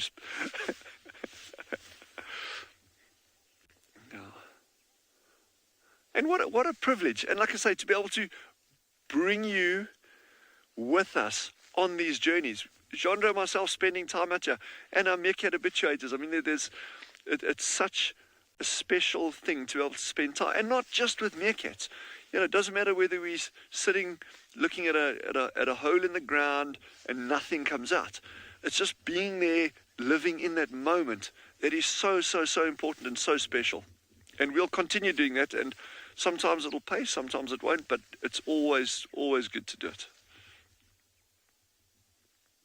Wild Earth relies on support from viewers like you to carry on broadcasting our daily live shows. A small donation goes a long way in helping us on our mission to connect the world with nature. Please visit our support page to see how you can help and become part of the Wild Earth family. We are hot on the trail of these white rhinos, everybody. Have a look at this big pile of dung here in front of me. And I know that we've shown you quite a few rhino or rhino middens, as they're called, but this one, there's something special that I want to show you about this one. So have a look over here. Can you see here how it's very light in color? The dung is all very white, very faded. So this is obviously quite old dung. But if I go forward, have a look at all of this. Look at how dark this is. I don't know if you can see the flies that are buzzing around it.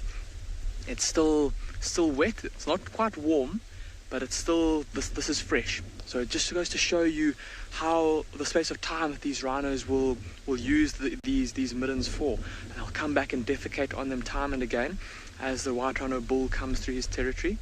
Have a look here. Can you see this kind of exposed patch of ground here and these two stripes where this white rhino bull would have come and stood, and then as he defecated, scraped his back legs in his dung to break it up, to get his scent onto the undersides of his feet, so that as he walks around his territory, he can lay his scent down.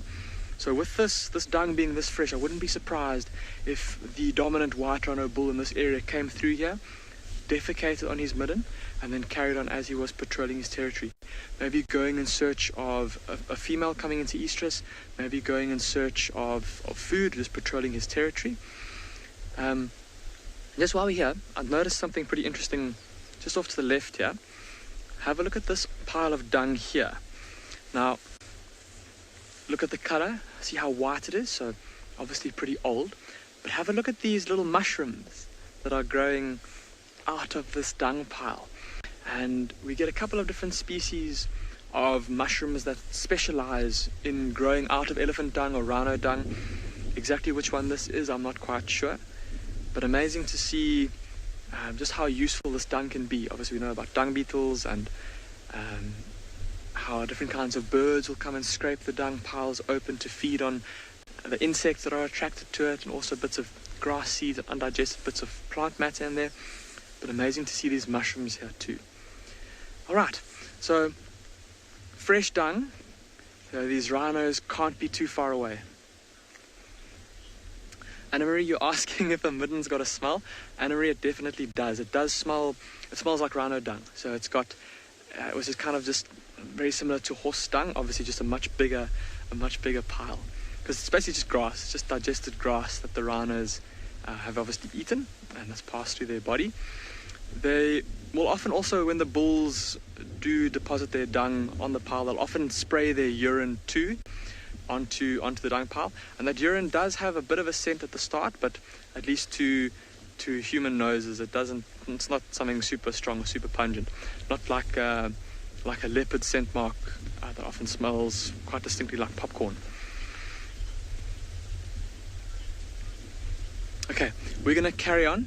We're close to these rhinos now, everybody, and hopefully when we come back to you we'll have some to show you. In the meantime, let's go see what Barney's got.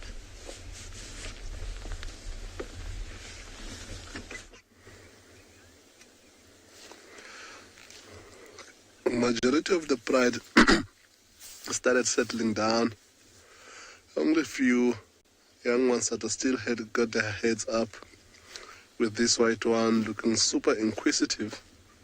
He's been staring in this direction for quite a while. Looks like he might have heard something, or maybe thinks that he might have seen something on the grass, but it looks like slowly but surely he is losing interest.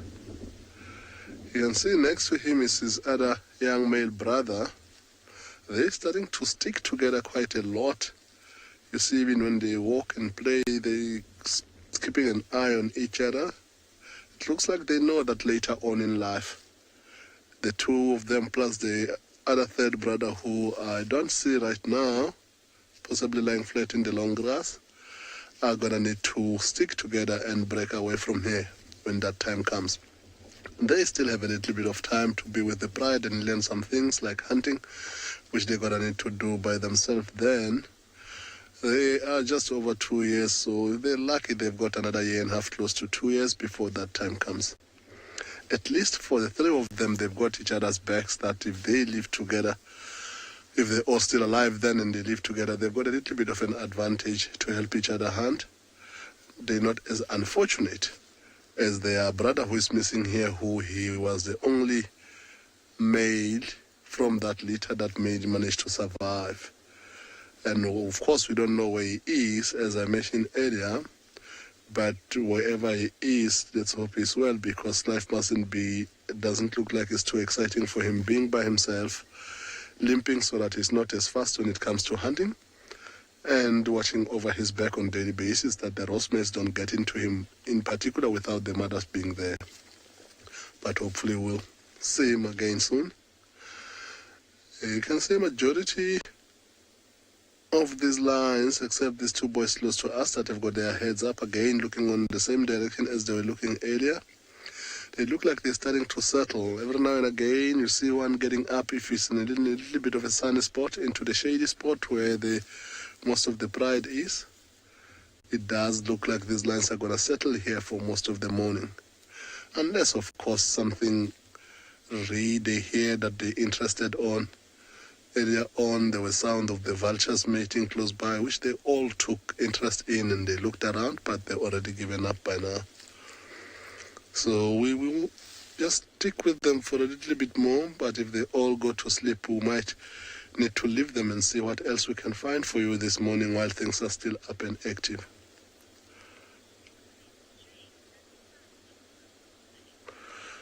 Jake, the sun is so warming. It's the nicest thing right now to actually get this sun on the face after a little bit of a fresh morning.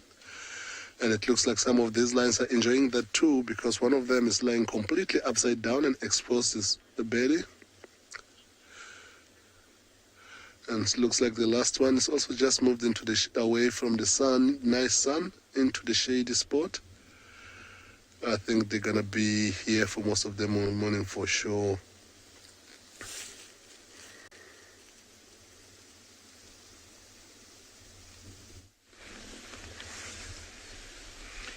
We've managed to find some rhinos, everybody. We said that dung looked reasonably fresh, and we just came around the corner, and we've been rewarded with no less than 3 white rhinos. So have a look there, in shot currently. See in the middle how much bigger that one is compared to the one to her left. So a mother and her calf.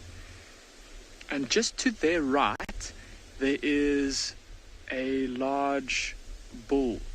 I wouldn't be surprised if he is the one responsible for that enormous midden that we just came past.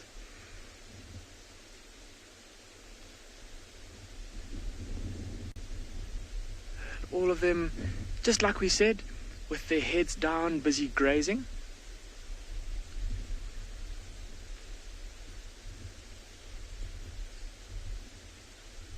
It's going to be interesting to see what happens if this bull approaches closely to the mother with her youngster.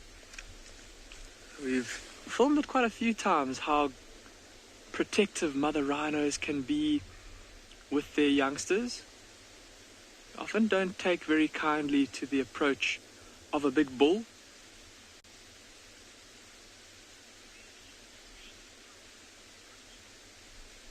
Ruby, you say, how wonderful to see rhinos this morning. Ruby, I completely agree with you. They're just such special animals. So prehistoric looking.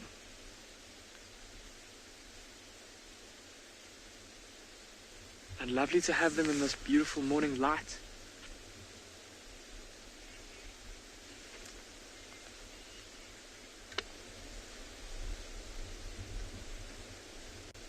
It looks like the two parties are slowly grazing in each other's direction. It's going to be very interesting to see how they react. Beverly, you say that's a huge male rhino. He is enormous, and I think that when they're a little bit closer together, we'll be able to get a really good size comparison. even now though, look at that, how much bigger that bull who's on the right, look how much bigger he is than the cow on the left. Now I know they are on slightly different levels on the hillside, but quite a noticeable size difference, especially his forequarters. Look at his shoulder and his neck and his chest. Oh man, look at that little one coming out into the open. How fantastic is that? I'm just trying to get a good look with my binoculars at that little one to have a look at his little horns that are starting to grow.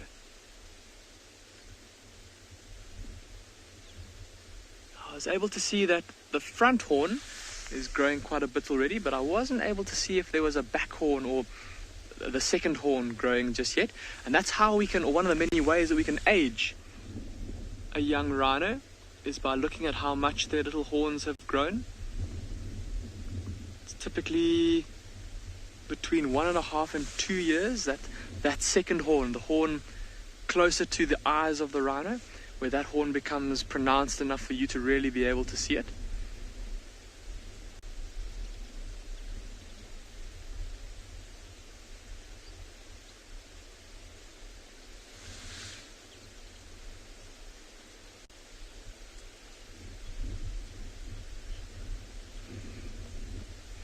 For the time being, it looks like that cow is pretty indifferent to the advances or to the big male.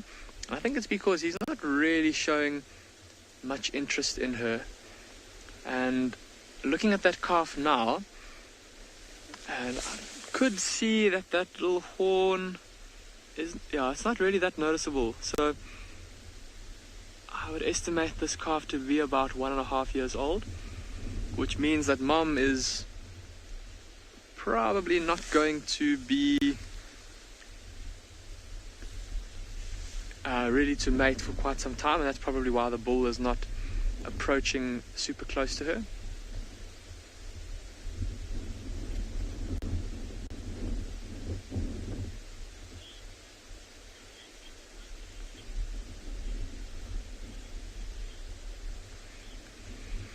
Steve, number one fan, you're asking if the bull will hurt or will only hurt the calf if it's not his own. Steve, number one fan, even if it is his own calf, if he is desperate to, or if he senses that or smells that the female is coming into estrus and is ready to mate, he will, regardless of whether that calf is his or not, will get that calf out of the way, or try to get the calf out of the way to get to the female, which might involve the calf getting injured. But before it gets to that level, the mother will definitely step in to protect it.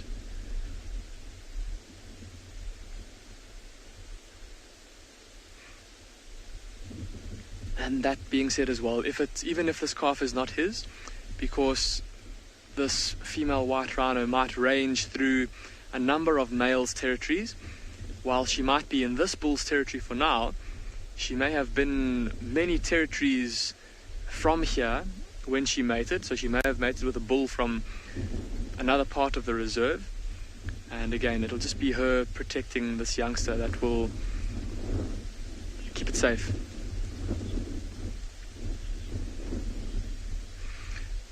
We're gonna stick with these rhinos for a bit and see what they get up to, and continue to watch them grazing and feeding and see what transpires here.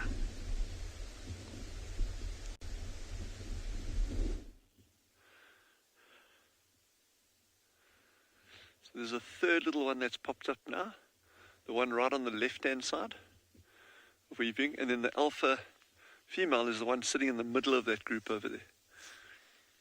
They're super alert this morning. I mean, I know they're alert every morning, but they seem to be a little bit twitchy this morning. We haven't seen any predators around here, no raptors. There's no signs of any large predators having been around the burrows last night. So I think they may know something we don't. Okay, there's a fourth one popping out to the left of this group over here. He's still got his head below ground. He's just coming out. He's just sticking over. He's watching Gendre now. He's going to come out. He's going to come out. Give it time. Give it time.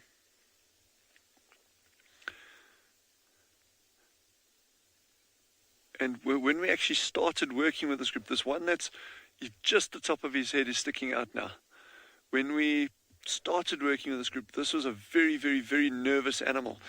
And he's actually now just coming out, even when we're sitting here, which is really, really good. And this is the benefit of spending time with animals, is that they just become more and more and more relaxed in your presence.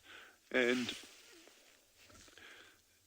as a consequence, you actually can see some good stuff. Okay, here comes oh no, that's a starling. Jeez.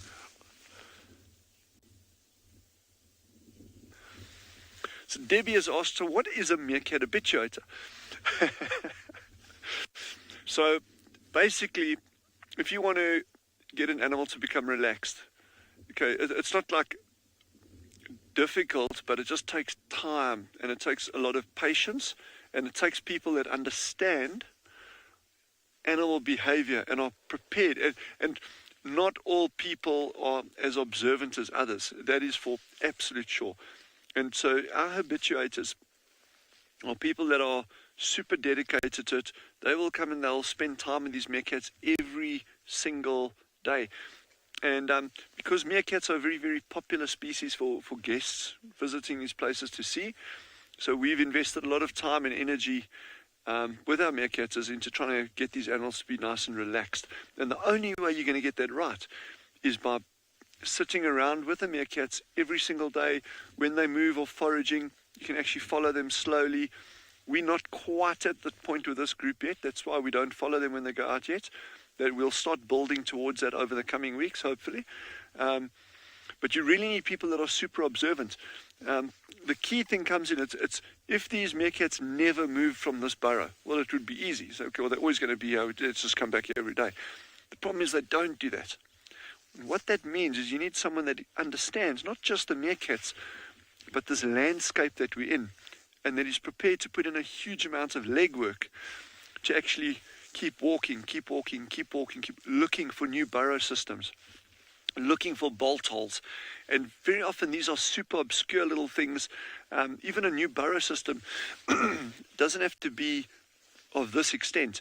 You may recall that about a week ago, we kind of lost track of these meerkats, but they'd relocated to that tiny little burrow. So I think there were like 2 entrances. So the meerkats is like Veronique and Rebecca. They are key on the ground to be able to actually cover this area and say, okay, there's burrow systems here. And when you do lose a group of meerkats, you can start checking those. Like Veronique came as well yesterday with these burrows over here and actually swept the entrances of these just with her hand. She didn't bring a broom with to sweep them. Just wipes down the entrance of the burrow with her hand so there's no tracks. And then you can see, okay, meerkats have come back. So the habituator, you really need time and patience. And that can go for whether if you are trying to habituate wolves or bears or ground squirrels or... I'm not going to point, don't worry, but there's a bird of prey that just flew past in the distance over here. It was a small little one. It's called and you can actually look it up, those if you want to Google it. It's called a gabar goshawk, Gabar, goshawk, Goshawk. Yeah. And they're not going to worry about that bird at all. That's extremely unlikely to actually catch a meerkat whatever. So, but they just didn't note it flying past and that. So, but that goshawk is now after birds. He's hunting doves and that, and we're going to get a lot of doves flying over in the next couple of minutes, I reckon, probably the next 10-15, heading down to the waterhole, which is directly behind me at about 2 kilometers distant, down towards the mountains over there. So that goshawk is probably just setting up somewhere here for the day, ready to drop. And remember I said these meerkats were a little bit nervous?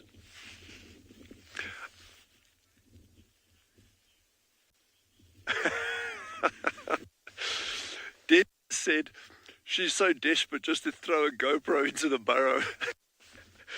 No, Debbie, exactly that. It is very, very tempting to do that kind of thing and that. And we've actually had, there are people that have filmed a range of different species in den sites and burrows, but not just at Swallow, but I mean like throughout the world and that. But the key thing with doing that kind of, sorry, I'm just keep scanning around. It's not, I just want to make sure that I'm not missing something. The key thing with burrow systems and denning and nest sites, and remember we viewed that ostrich that John Ray spotted yesterday, a very, very good spot again. But these are really sensitive sightings, and you've got to be incredibly careful with animals. And I don't care what it is, and it's going to sound funny. Even if you've got a spider with a nest, with eggs in it, be sensitive, be careful about it, because I mean that's the entire evolutionary line is coming to that point to try get these little youngsters out in that. And the last thing you want to do is be disturbing them. There are, however, ways that you can actually look into animal burrows with minimal disturbance, and that is the beauty of these remote cameras and these camera traps that you can set up in it. So, but you do need, it's not just a case of anyone just going and sticking a camera trap down and trying to get you. It's not about the photograph. It should never, ever be about the photograph or the footage. It should be about the welfare of the animals. And if you can do that sensitively and carefully, that's when a whole new world opens up. And that's very, very exciting.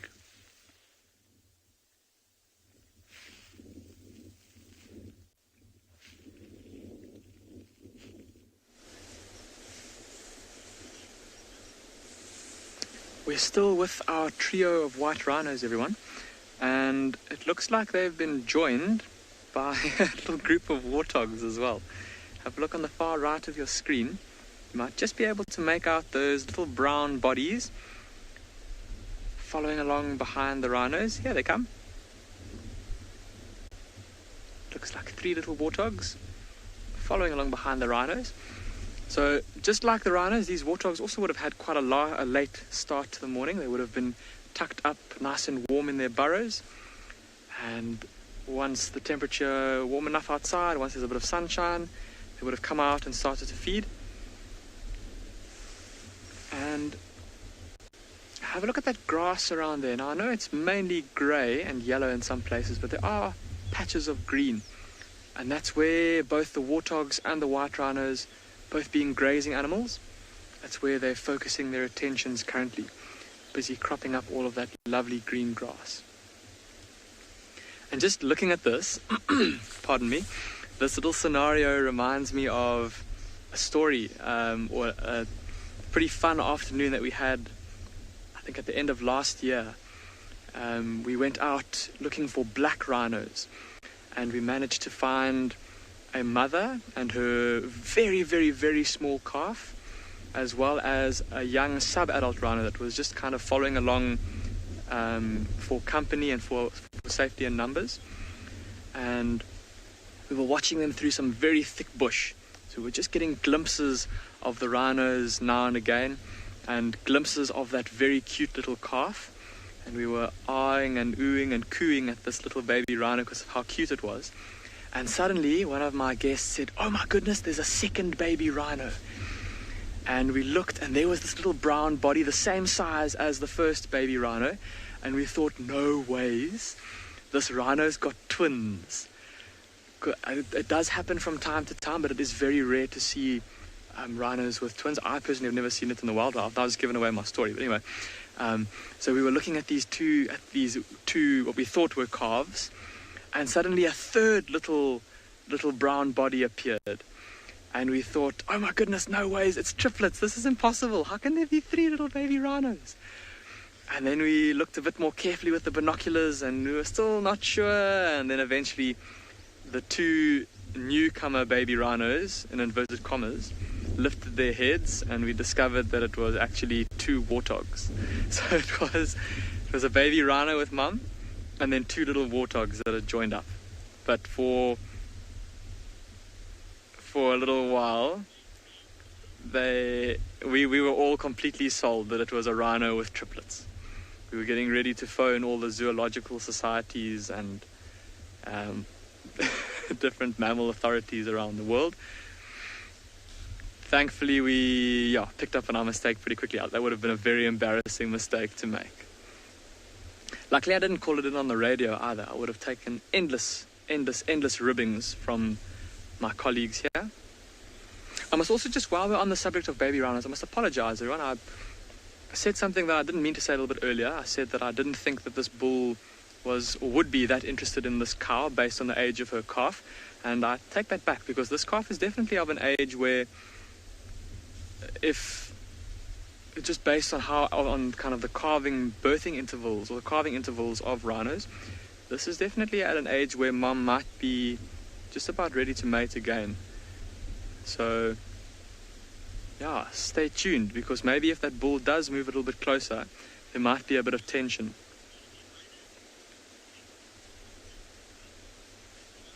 Butterfly, you're asking if rhino babies are born with their horns or do they just grow?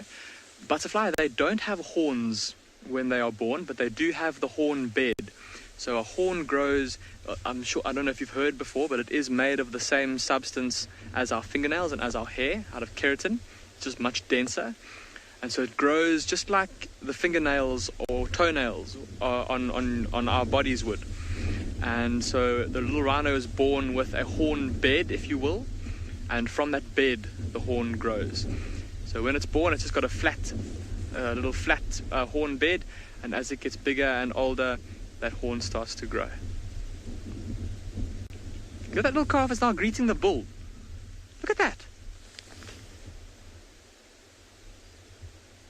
And he's completely unfazed. Very docile, very gentle. Didn't try to butt it out of the way. Look at how mom is also now keeping a careful look at the bull, making sure that he doesn't try to do anything untoward to her little one.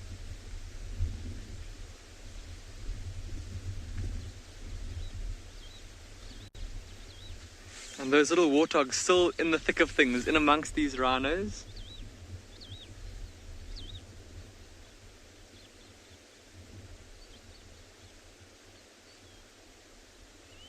Quite comical just to see those big ears and how they swivel around.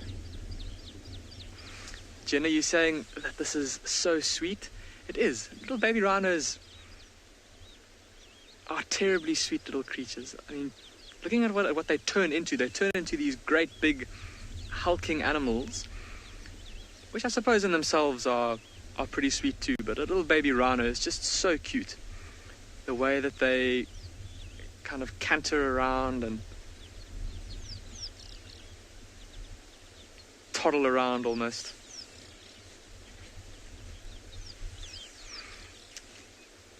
I think we're going to spend a bit more time here with these rhinos, everyone. Like I said, I'm really keen to see if anything transpires here with this male being so close to the youngster and its mother. And we'll call you back as soon as if something does happen.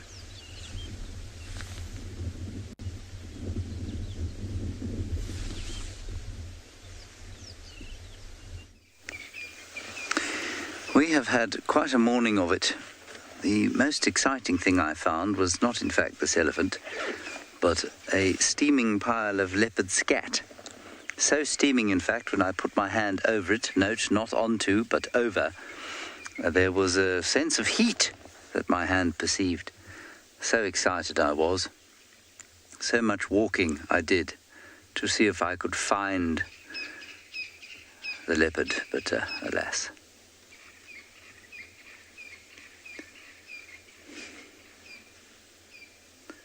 I don't feel too bad because now 2 other people have been in the area trying as well.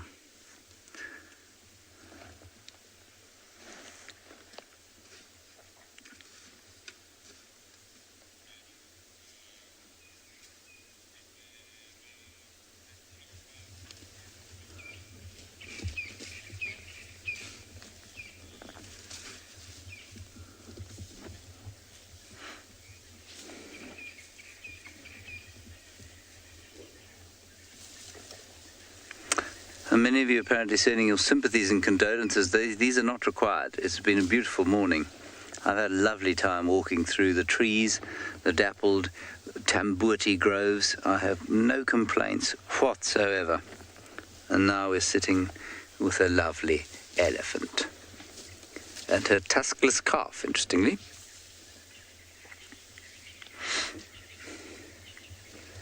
I love that little footrest thing.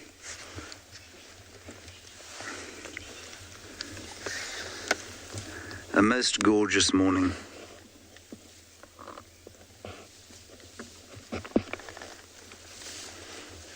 And you can see that the elephant is filled with the same sense of peace, I think, that I am. Everyone is very chilled.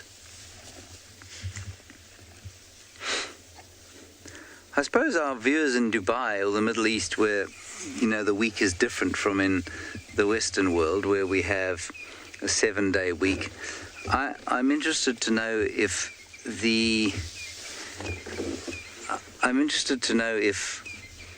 the sense of Sunday, which has no doubt been conditioned into me, is just a condition. So, obviously, as you grow up in the Western world, you have Monday to Friday at school, and then you have the weekend, and then Sunday is the kind of relaxed day where nobody does very much.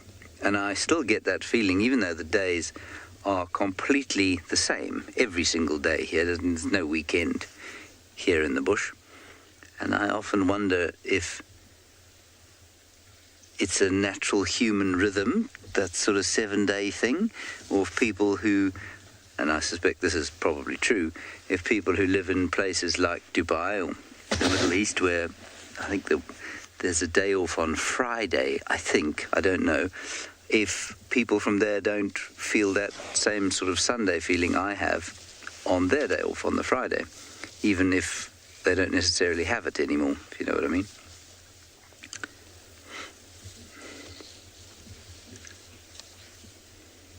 I'm pretty sure that it's just my body and psychology have been conditioned into it over years and years of going to school and that rhythm during my formative years. Anyway, there goes our elephant.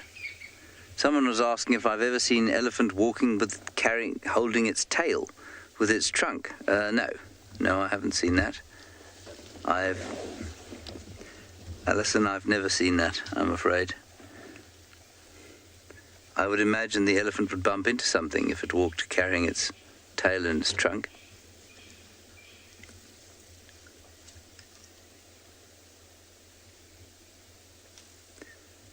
It would be quite a sight.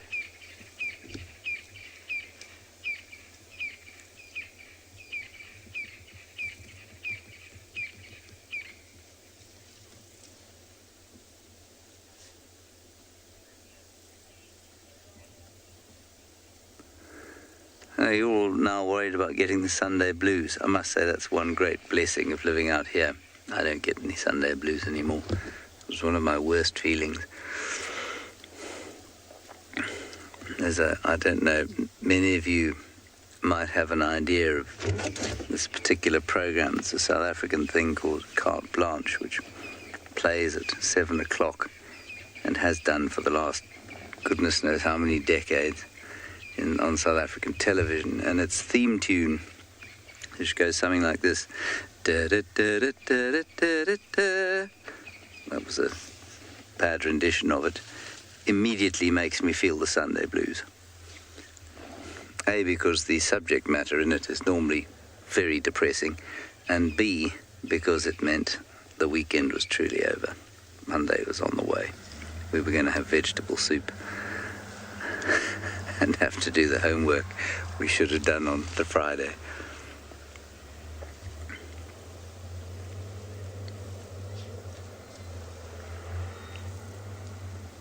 But now I don't feel that anymore.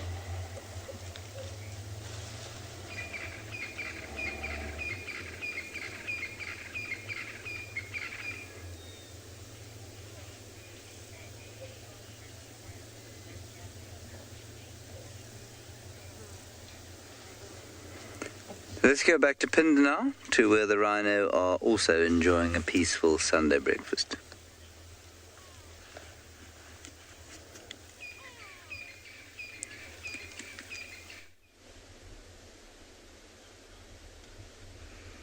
They are looking very peaceful, and yes, they are enjoying their Sunday breakfast in the form of that lovely, lush green grass. And they've still just been feeding very peacefully, like we said. But while you were gone, there was an interesting little interaction between that female on the left and the male. Remember I said that with him being so close to her that he might be trying to see if she's almost ready to breed, and that if he did try to advance, she might take exception to that and behave aggressively towards him. And that's exactly what happened. There was a stage where he moved pretty close to her, and she turned around and she flattened her ears against the top of her head.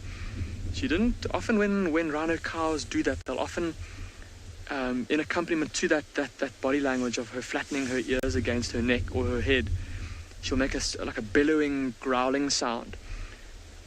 And fortunately for the bull, it didn't quite escalate to that. So she kind of, I suppose the human equivalent would have been kind of waving a warning finger towards him, just reminding him to stay back and keep away.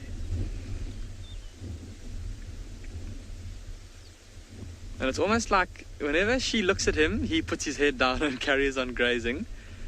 And whenever she looks away, he picks his head up and he looks in her direction to see if he can try and creep a little bit closer. And while all this is going on, he's going to be watching very carefully to see if she urinates or defecates.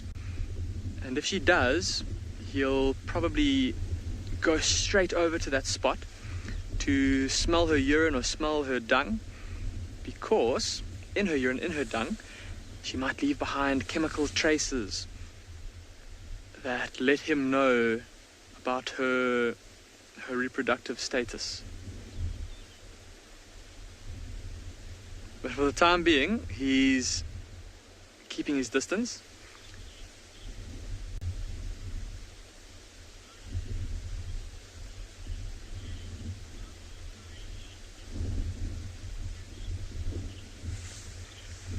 James Richard, you're asking if an old rhino bull will will become nomadic when it gets past its prime, or if it will just move its territory or stay within its territory as best it can. James Richard, from what I've seen, they'll hang on to their territories until their last breath. And I don't know if you were watching a little while ago, I think both Jared and Clive filmed a very old, very kind of weak-looking black rhino bull, and he looks like he's on his way. Well, he looked like he was on his way out. At least he seemed to have been attacked by other black rhino bulls and pushed around quite a bit. So pretty severely injured and pretty old. But yet, while we were driving around in that area, we still found his scent marks all over the place, and we watched him trying to scent mark. We watched him both urinating and defecating, scraping his feet in the ground quite a bit. So, and he was still within his territory. So, James Richard, they'll hang on to their territories until the end. Yeah, quite a sad thing to think about. I mean, when they get to that ripe old age and the territory that they've fought so long and hard for, and they're like their last dying breath, they kind of go down with the ship, so to speak, as it gets taken over.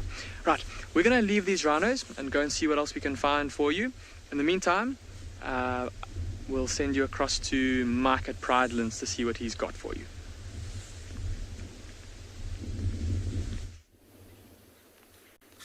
And this is a beautiful waterhole scene. We have a nice big herd of impala. There was a couple of zebras that have just moved off screen right now, but you'll see how the males are interacting. There's a whole bunch of females there as well, and the males keep chasing them around. It's very windy, so they're very skittish and nervous. I mean, look at that. Every time one impala goes past another, there's a big jump and a run, and everyone looks around. The wind really affects the way they can sense danger, so they're all very much on edge. But nonetheless, a beautiful scene with the Egyptian goose just swimming off calmly to the right, the impalas. There's some more impalas actually just to the right of us, and some more zebras. So a lot of animals coming down to the water. It is winter, so it's very dry everywhere else. So these water holes, this is Leopard Dam, and it's one of the very few water holes in this whole area. So these impalas are really, really enjoying that. They'll drink every day, twice a day actually if they can.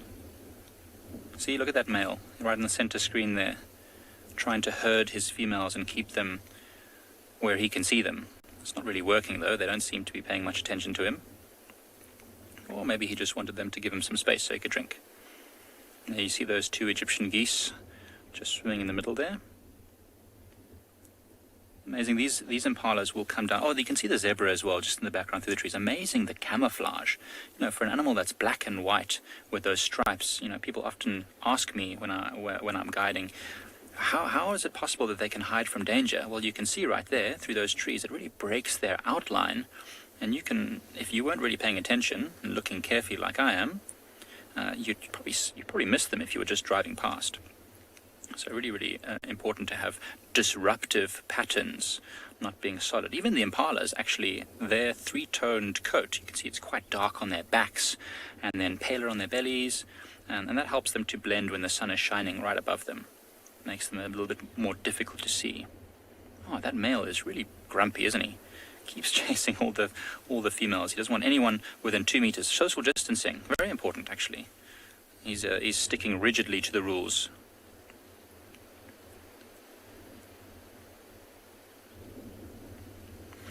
Andrew, you're right. This is a beautiful scene. It's something that I personally love to do. Just sit at a waterhole, sometimes for hours and hours, and just watch the interactions of animals as they come down and do their thing. I mean, it's a time when animals are really feeling a little bit nervous at first, but when there's so many around, especially if it's not as windy as today, you'll find animals really get relaxed at the waterhole, because it's, I don't know if you've ever seen The Jungle Book. There's this thing called the water truce. Obviously, that doesn't happen in real life, but there's always this idea that the waterhole is a sacred kind of place, because water is so important. You get often when the giraffe comes down to drink, it's so tall and it can see everywhere around that the impalas then come down, and then the zebras, and then you'll get elephants, and all the animals seem to turn up at the same time. And that's purely because more eyes and ears to spot the danger, so they feel safer. It's always, always wonderful. And the bird life is always great as well. And if you can see the two Egyptian geese, and then there's one male impala walking past that I thought might have an oxpecker on its shoulder. I think it does, actually, the one right at the back there. It's got some probably red-billed oxpeckers, although it doesn't seem to be enjoying them very much.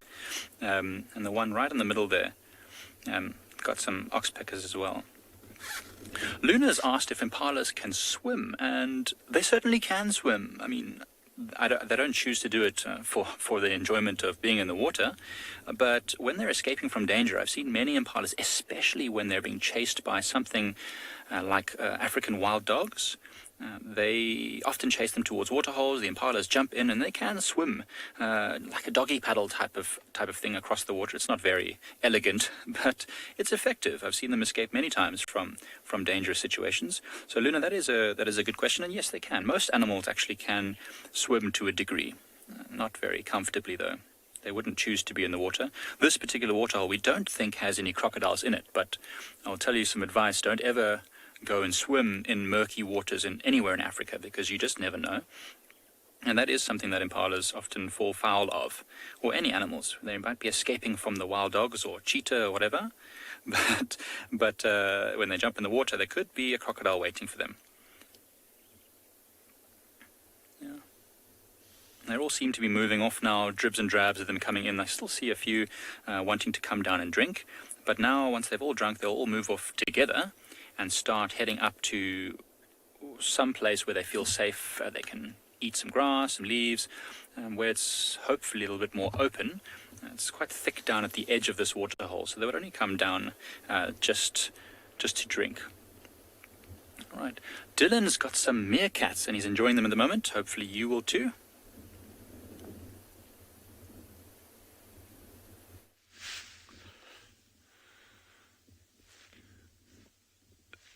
So we still have 4 out, so there's still 2 that haven't come out yet, but they'll be around.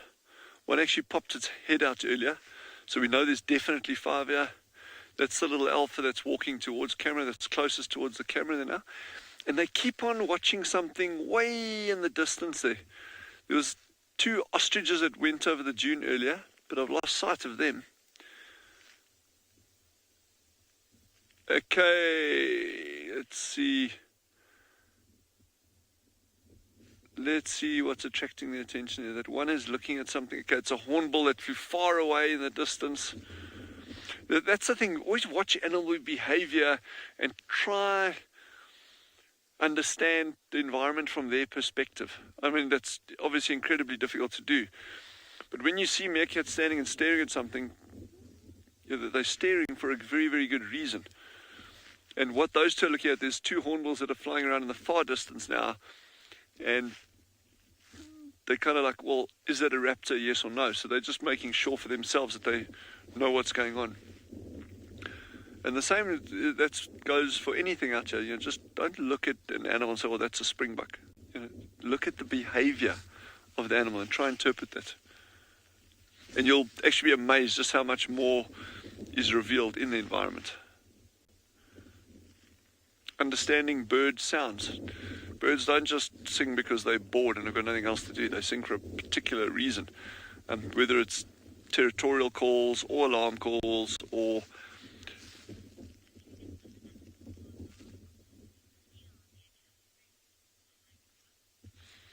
Tiger Cub has asked a very, very, very, very good and a leading question there in terms of, will other animals alarm call in order to steal meerkat's food? And there's the coolest bird. We get them here, and if we see one, we'll point it out to you. I haven't seen any actually staying in this particular area over here, but on Swallow we got lots of them. It's called a fork-tailed drongo. A fork-tailed drongo, and you get a number of different drongo species in different areas. The one we get here is a singular species, the fork-tailed drongo, and they've actually picked up a really interesting habit where they've actually learned to associate, by watching meerkats, a call with a specific behavior. So what they'll do now, if a meerkat has a food item, these birds have twigged on that. If there's danger around, the sentry will give a specific alarm call, and then the meerkats drop whatever they've got. Like, that's how urgent these things are. Drop whatever they've got, run for the bolt holes, poof, gone. Which means that the food item gets left lying wherever they left it. And then the drongo comes down, grabs the food item and flies off. Now, that is incredible behavior to see. I've personally never seen that, but there's a place just up the road here called Kuruman River Reserve where they've actually got people doing research on that very, very behavior. Oh, okay, we've got another good sighting at one of the other sites, but we'll be right back.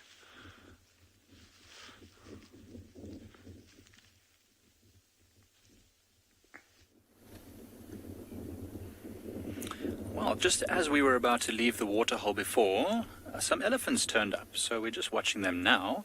It was quite funny. I was just saying to you all that, once one animal comes down to drink, they all seem to sense that it's safe and they come down to drink. So now we've got some elephants. It looks like just 2 or 3 that have come down. In fact, I only see 2, the one that we've got here and one off to the right, but beautiful. It's a bit cold for them. I was hoping they would go and actually swim in the water, but with this very chilly, strong wind blowing, I don't think they're going to do that. But of course, like the impalas, the elephants would like to drink once or twice a day. There's the other one just over there. What a... It's looking straight at us. Hey there.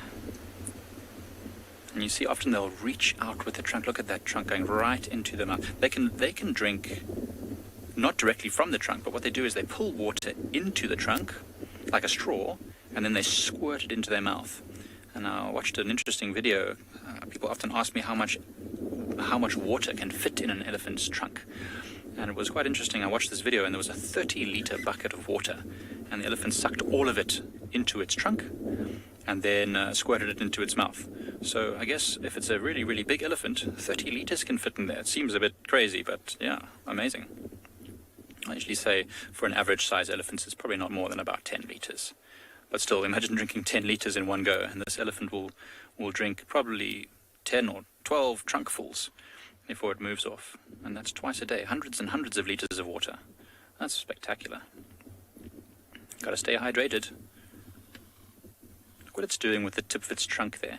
Just feeling around, looking for the cleanest water. Often they'll... Elephants are awesome. Elephants are amazing to watch. You know, they're just so... They think, always thinking about what they're doing. I mean, when you watch them, you see they literally just flick away with their trunk, trying to clean away any dirty stuff, and then they suck it up. I mean, I could watch these things for hours. In fact, I do watch them for hours. We're so lucky here at Pridelands, we've got a water hole right at our camp, and the elephants visit 2 or 3 times a day, and so we literally can watch them all day long. And sometimes there's these tiny little babies, and now with the water drying up, there's a lot of mud around the edges, and the babies often slip around and they slide and they get stuck in these little mud wallers. So it's really, really fun to watch them. See, this one here has found that little branch or something. It's busy wondering, what is this thing? It's in my way. Must I move it, or do I keep it there? Just resting my trunk. See, look. It does look like it's about to pull the plug. It was just looking like it was maybe going to walk into the water a little bit, but I don't know if you saw that. It just did that little flick with the end of its trunk to move away some leaf litter or some dirty stuff. So see that little flick there? Man, that's awesome. That trunk is so dexterous. You know, I'm not sure exactly how many muscles are in that trunk, but it's certainly much more than we have in our entire body. And you think the human body is a pretty amazing thing. We have to learn how to walk and how to use our hands and use all those things. Imagine an elephant having to learn all those muscles. It must be quite difficult. That's why you see the baby elephants often so excited when they start using their trunk. So the elephants seem like... So it's 3 elephants I see. There's another one off to the left just behind. It hasn't come down to drink. And then the third one even further back, which was at the water's edge. So now they seem to be finishing their drink, or whatever the third one was doing, and now it's probably going to come and have a drink. Watch this interaction. Oh, look! Look at that greeting. Eh? Often see elephants putting the trunks in the mouths of each other, which is quite interesting. So Butterfly has said that elephants are really interesting in how family-oriented they are, and that's totally true. I mean, that's why I love to watch elephants, because you really can see the emotional connection between different individuals in a group, from mothers and youngsters to the mothers and the older males and the youngsters with each other, cousins. It's so awesome. Right, we're going to send you back over to Dylan and his family of meerkats.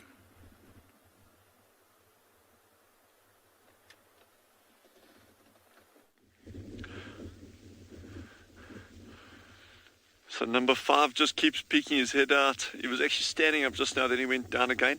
The breeze is kind of like picking up, and it's still pretty cold. So I don't know how fast these meerkats are actually going to be leaving the burrow system this morning. And then those ones on the where Jandre is framed up now, you can see them doing a nice bit of burrow maintenance.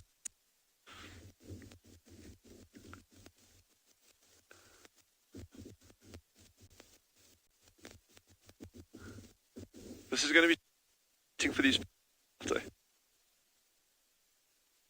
tiny little things.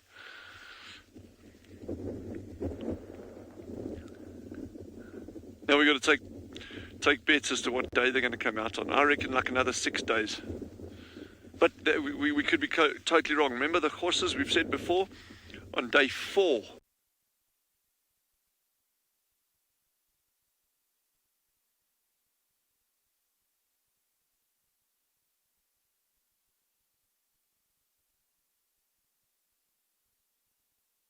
A good area is open here. It would be, I think, pretty difficult for a predator to approach this group unseen, unless it's something like a honey badger, which is that happens. So I think Jandre gave these meerkats fleas. Yeah, look there.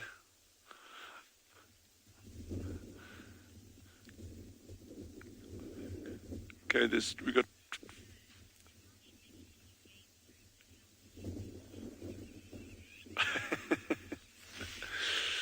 Ernest said they probably... Okay, something's happened here. And so Fern says they're probably digging a new games room for the kids.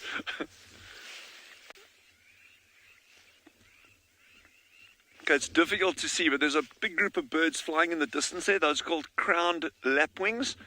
And they've just kicked up a huge fuss. A huge fuss. And the moment they did that, the moment those birds started alarm calling, that entire group of meerkats just bolted underground, except for the one that just stayed up, kept watch. So that could actually just be a interaction between those birds themselves. It doesn't necessarily mean there was...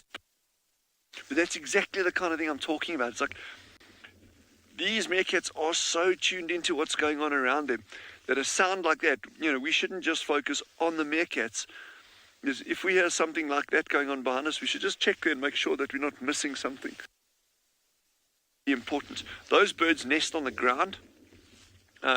So they're pretty much in the same boat as these meerkats, where, if you get any kind of predator that comes along, there's a risk to the nest, although they're actually not nesting at the moment. So they finished nesting about 2 months ago, so there shouldn't be a big problem there.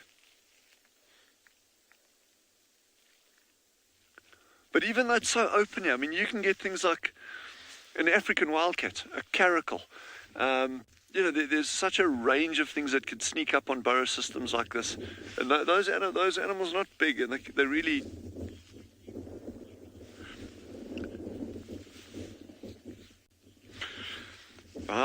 Kathy has just asked, will a meerkat ever go up a tree to get away from a predator? Why I think it's a good question is that their first defense is getting down a burrow.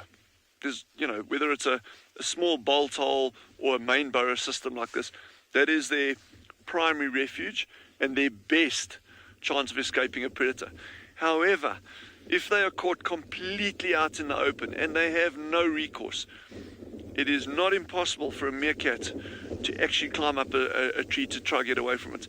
The problem with that is that the kind of predators that they're up against, birds of prey, cats, things like that, 10 to 1, if it tries to climb a tree to get away from it, it's going to get eaten. So, as you can see, I don't know if Gendra, if you just want to scan around anywhere, any of these clumps of bush, doesn't make a difference which one, you'll see it's little thickets with these kind of scraggy little trees inside. So if in the absence of an actual bolt hole, the meerkat's probably best chance of surviving is actually just to disappear into any one of these thickets and try to escape a predator like that, rather than actually trying to climb up a tree. I think would be a sure way to, in a situation that you are going to get eaten.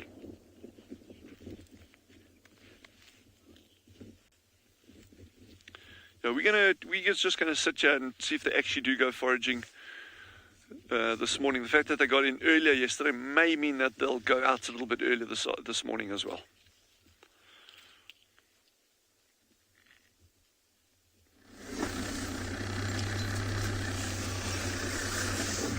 So we have left the Pride of Lions. They eventually settled down in a shady spot. It looks like they're going to be there for the day. We started driving slightly to the eastern side of the property. Check one of the water holes, see if there was any activity there.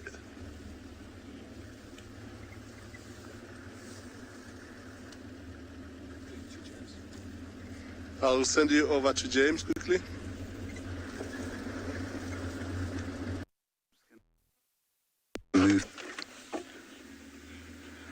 We've just found this leopard. He's through the grass.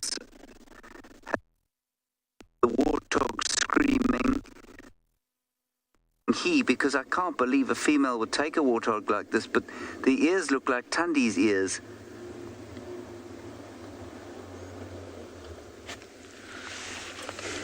I'm just going to move the car quickly so that Abel can get in here.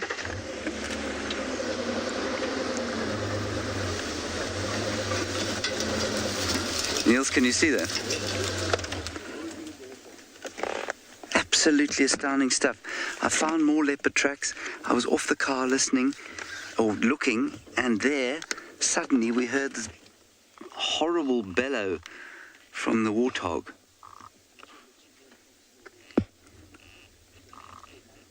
What a stroke of luck. You can still hear the impala alarming in the background. Oh, here we go. It's a male. It's a male leopard. That must be Mulwati. Warthog is still alive. Definitely a male. Let me just move slightly. Absolutely incredible stuff. I'm guessing this is Mulwati the leopard, but I don't know for sure. All right there, Niels. Can you see Abel?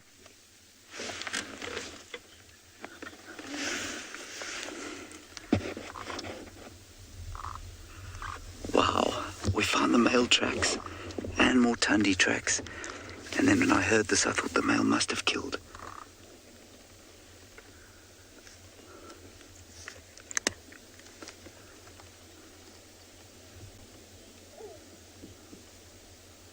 Chrissy, you say this is amazing. It is for us. It's not for the warthog.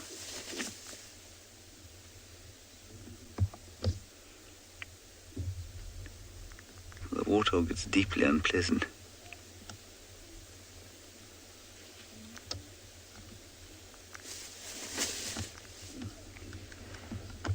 Let me just move again, Niels. I'm just going to see if we can get a better view from the other side here. I don't think the leopard is in any mood to let go, so I don't think we're going to disturb it.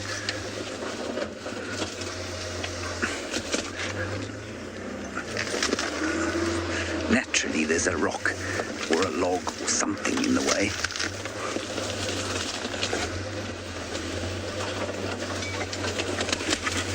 I think that's probably the best we can do for now.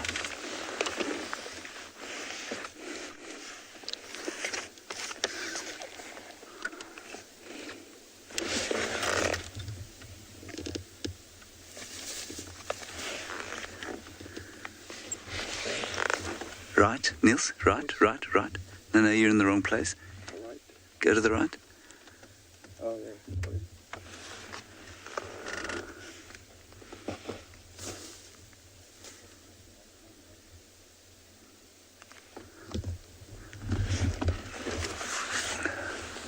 So if you are a sensitive viewer, I'm sorry about that. It's not a nice day for the warthog. But it's still fighting.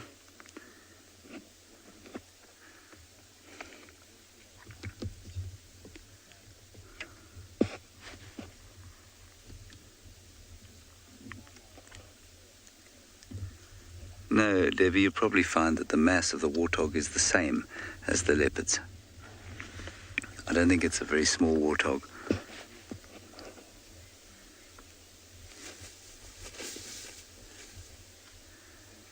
He'll want desperately to keep it quiet now because that noise will have attracted hyenas as fast as it attracted us. And what's really nice for the leopard is that if he does succeed to kill it, there's a very nice big tree here. If this is Mulwati, who I think it is, however, we've never seen him hoist a kill before.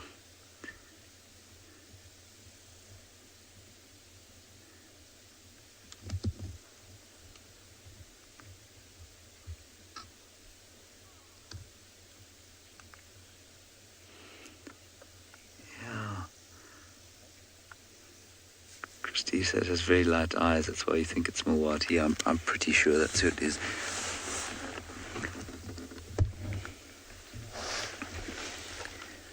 Phew. Well, I think Niels and I were about to give up and starting to think about breakfast, and then this happened.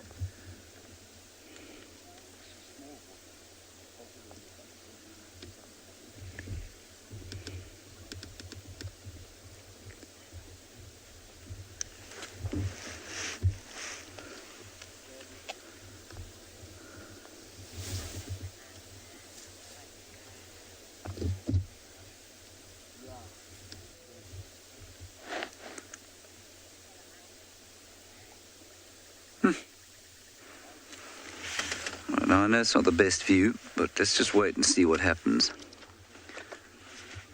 Yes, Cobalt, a big male leopard will have no problem taking this warthog up a tree if that's what he decides to do.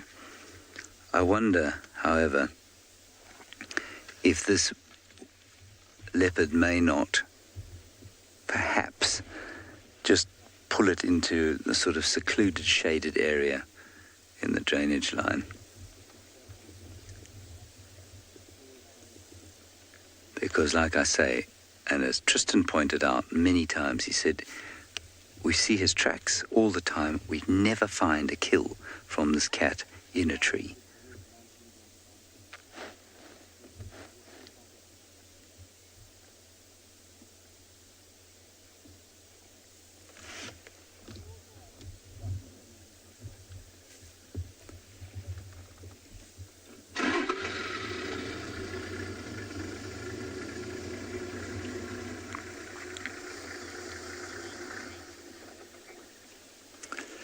Well, Willow Wanderer, I suppose you might describe this as an awkward time for you to be eating a bacon sandwich. Yeah, I guess, look, it depends on your perspective.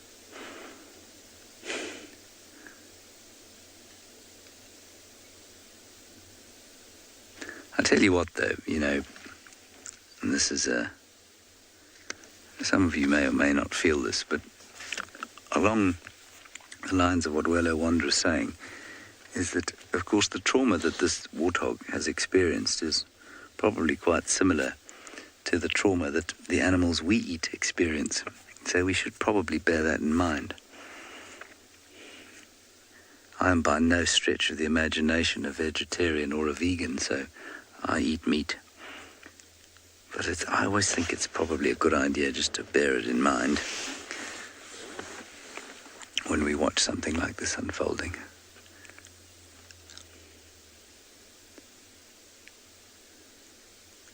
I mean, you could walk past this, you wouldn't see a thing.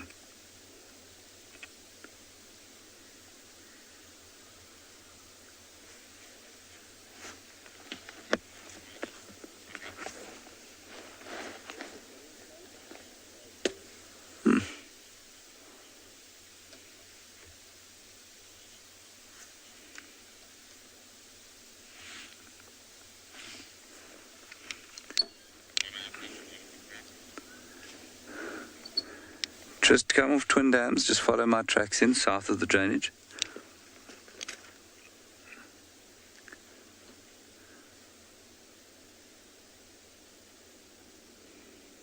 Well, I think the fight has probably almost left the warthog, but you'll see that the leopard is taking no chances, and I suspect that the leopard is able to feel the fact that the warthog is still sort of tense and clenched.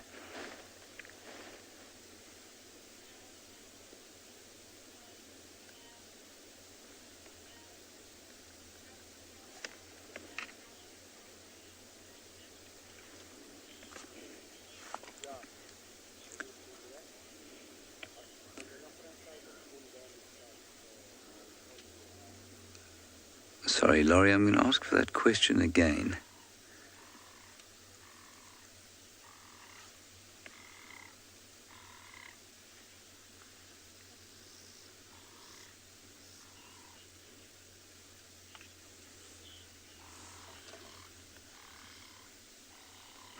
No, I don't think he'd lose his voice, Laurie, from a predator attacking him.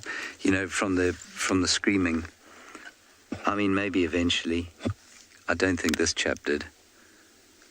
I think it was cut off by the teeth of that leopard.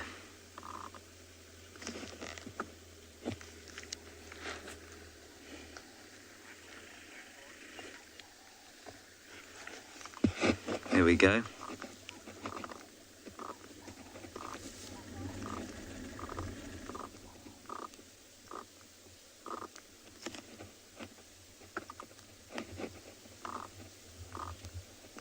That's Mulwati, isn't it? He looks like a teddy, except when he's killing warthogs.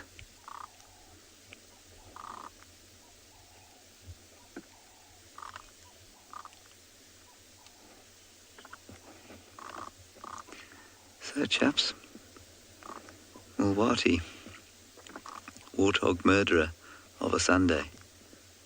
Well done, buddy. That's no mean feat. That's not a small warthog, I don't think. It's not huge, but it's not small. Now let's see if he takes it up that tree.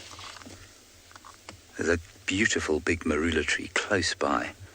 Now this cat is often nervous of vehicles, but because there are 3 vehicles here, but yet he still has a kill, he's obviously decided to tolerate us. Okay, let's see where he goes. He's coming towards us. We're just going to wait here. It's obviously a very heavy thing. And we want to move around as little as possible.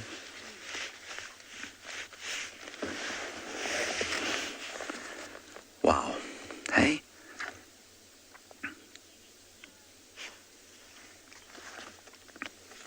No. Megan, I haven't had such good views of him either. You say he's gorgeous. Again, you'd be taking your life in your hands if you suggested he was anything else on the Twitter sphere.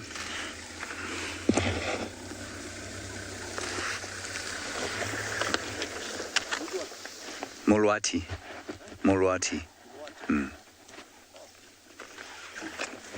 Cool, huh? Yeah. All right, I'm just going to move. You see what he's doing? He's doing exactly what I thought he'd do. He's taking it into a thicket. So I don't think that this is a cat that likes to hoist his kills. I think he's much more likely to just sit there in that incredibly dense thicket where he's nigh on invisible, and that'll probably be that. He's just in there, Niels, but I mean, there's no view of him.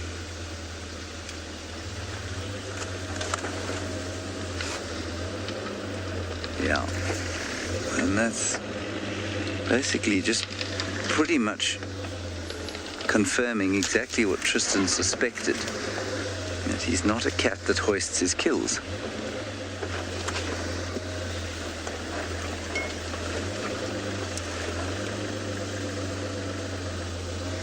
Yeah, I'm not sure we're going to see him again, actually.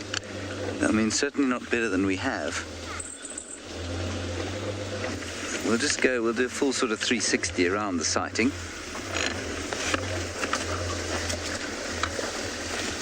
There's so many perfect marula trees here that he could go and stash it in, and we'd have beautiful views for days on end.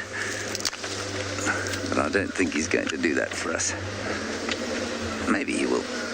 Maybe he'll just rest up a bit and decide that he can.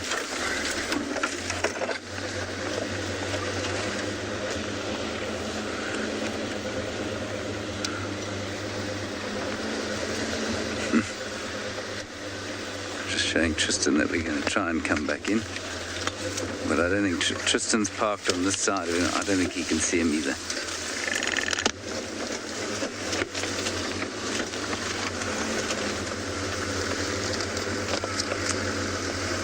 No, it's not risky for him to catch a big piece of prey. Look, I mean, a warthog can be dangerous to a leopard for sure, but not one that size. It's not a huge warthog. It's smaller than I thought it was initially. Yeah, I'm not sure we're going to get another view here, I'm afraid. What's Vaughan? Can you see him? Yeah, no, he's in there. He's just so deep in. Yeah. We heard him killing.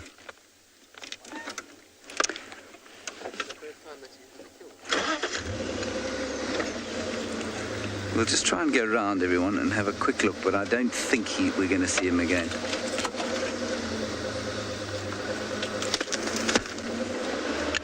Not this way, we won't.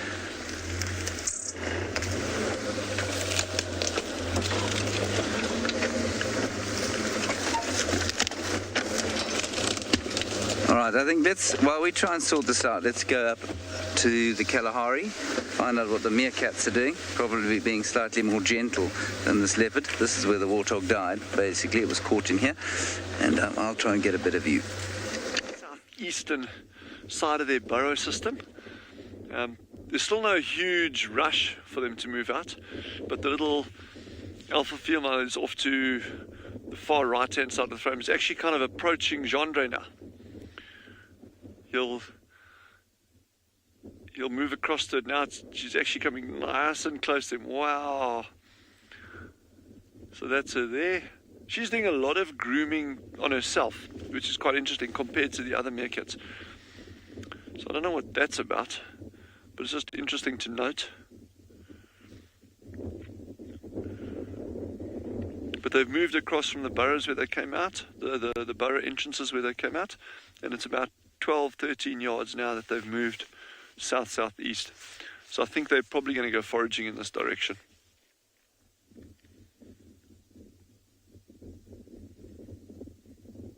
But this wind is still pretty cold, and there is a lot of movement now. From our angle where we're sitting up here, we're looking right over the tops of all this grass. But you know, if you're down at meerkat height, suddenly everything becomes a lot more obscure. Your field of view is a whole lot less.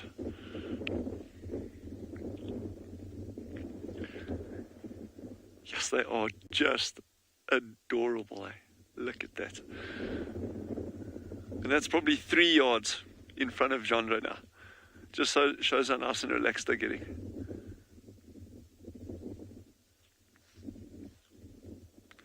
I'm very interested in that. Like, I'm watching all the other meerkats closely. They're just out of the field of view now. But none of them are grooming themselves as much as that little adult female is. And I mean, I don't know what would trigger that. I mean, she's the only one of the pups, obviously. So maybe something to do with that.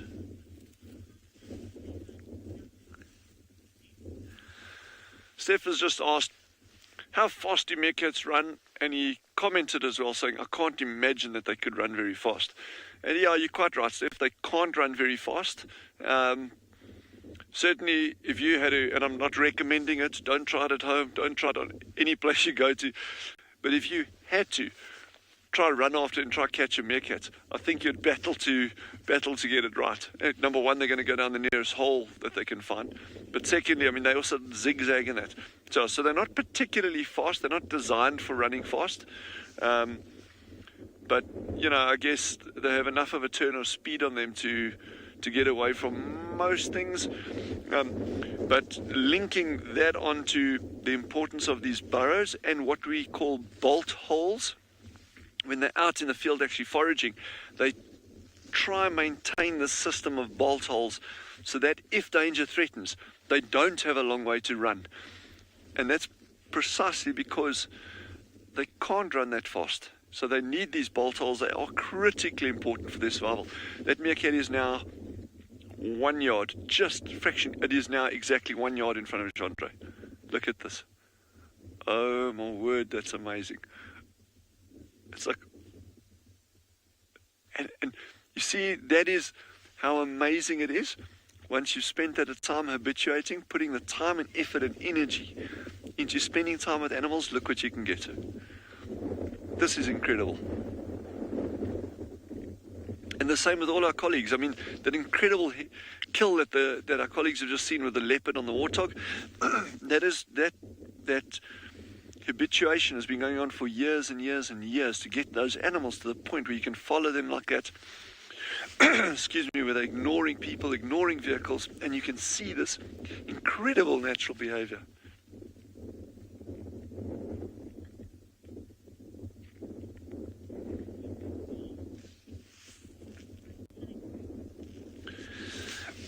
Excuse me. Nancy just made a lovely comment there. She's saying she thinks a bolt hole is like a panic room. That's exactly what a bolt hole is. You don't use a bolt hole out here unless something big and scary with lots of sharp ends is chasing you. So yeah, a bolt hole is a panic room for sure.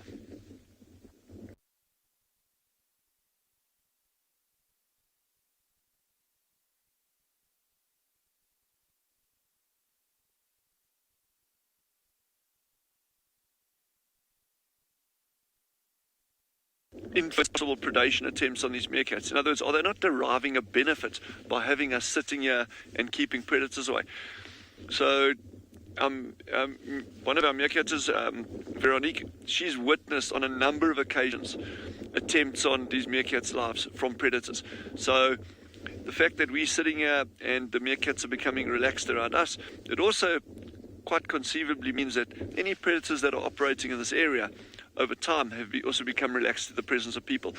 It's just their very nature means that they've got to be well concealed and be good at concealing themselves. So in other words, in terms of camouflage and behavior, that's what they do. So, you know, as we're sitting here, yeah, there may well be an African wildcat stalking these meerkats. We don't know.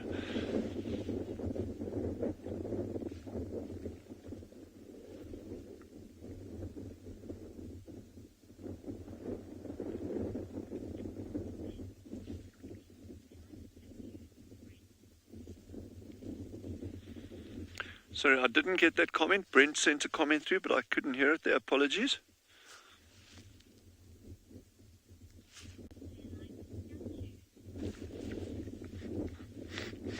Brent says they're like statues. Yeah, they are like statues.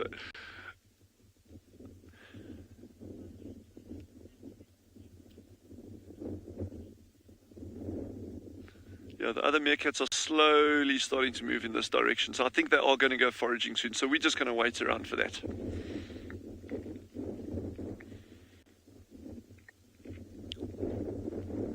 Wild Earth relies on support from viewers like you to carry on broadcasting our daily live shows. A small donation goes a long way in helping us on our mission to connect the world with nature. Please visit our support page to see how you can help and become part of the Wild Earth family. Driving in the Timbawati riverbed, we have seen tracks of a female leopard on one of the roads not too far from here. So we are just checking the riverbed to see if this leopard hasn't crossed over here. It is nice and open, so if this leopard is still on the move now, we might be able to spot her from far. But other than that, there's a lot of other tracks in the riverbed of a lot of different animals. This is like a highway where animals cross over to and from the water hole. So we're going to carry on up here for a while. Our pride of flyers will have them sleeping, so we're most likely to check up on them in the afternoon and see what they're going to be up to. But in the meantime, while we search for this leopard, hopefully we'll come across anything else in the riverbed that might still be warming itself up, because it's still nice and it's getting nice and warm. So we haven't seen any other traces of this leopard since the last tracks on the road, so it could be anywhere to our right along this nice thick dense riverine area. As we cruise along in this nice sand dry riverbed, we are looking up in the trees underneath the bushes as we go along to see where this leopard might be. Beautiful jackalberry trees, perfect place for a leopard to go take a break there. If she was lucky enough maybe to have killed something overnight, maybe she will even take it up a tree and then those nice horizontal branches. But right now,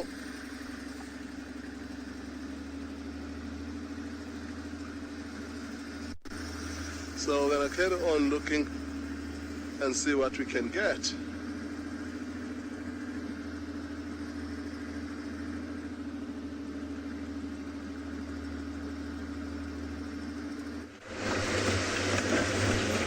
I'm afraid he and then he left it and he ran off in the drainage line, and so everyone's left. We'll leave him be, limited to a one vehicle sighting, but you know I always said that there was it was a double-edged sword getting a new male leopard in here as Tingana reached his dotage, because Mulwati he's a lovely animal, but he's nervous, which means that, our viewing of him is going to be, at the moment, certainly that much less, obvious is the wrong word, it's going to be that much less clear than it was with Tingana, who would completely ignore us. I mean, this is not to say Tingana has in some way shuffled off its mortal coil. I think he's just up to the north. But this was his haunt, and Mulwati's very clearly taken it over. And, you know, it's great that we got a new young male in. He's probably the father of Tandi's new male cub. But gosh, I do hope that he relaxes with vehicle, because it's going to make for a difficult time of it if he doesn't. He was totally fine there. I mean, I know we have seen him in the day before. Tristan saw him. Again, it was because he was focused on something else. There was a mating opportunity, I think, with Shidulu. He just had a fight with Hukumuri, so he was around. And there was something to distract him other than the vehicle. Same thing here as with the kill. And if he hadn't had that kill, yeah, we wouldn't have seen him. He'd just have melted away into the bushes. So I think he'll wait in the shade for a while for things to calm down there. He'll go back to his kill. I don't think he's going to pull it into a tree, but we'll go down this afternoon and have a look-see. And just to summarize, I mean, the way we found him was that I had found more Tandi tracks and his tracks. And I got out the car and I was walking around and trying to figure out where on earth these cats had gone. And we heard the squeal of the warthog. And so I left the other tracks, but it does mean that Tandi's still around here somewhere, which is great. Yeah, Deb, it was great to see him, wasn't it? That's definitely the first time I've seen a full frontal of him in the day. We got him at dusk, BK and I, once, just a very brief view before he really skedaddled. He ran from us. It's not like he hung around briefly, he ran. So maybe he's slowly starting to get used to the fact that people appreciate his presence and that we'd like to spend some time with him. Wasn't expecting that. Like I say, Niels and I were preparing to come back to camp and have some breakfast. Good. Let's go back to some slightly smaller and slightly less terrifying predators, certainly from the point of view of a warthog, with Dylan.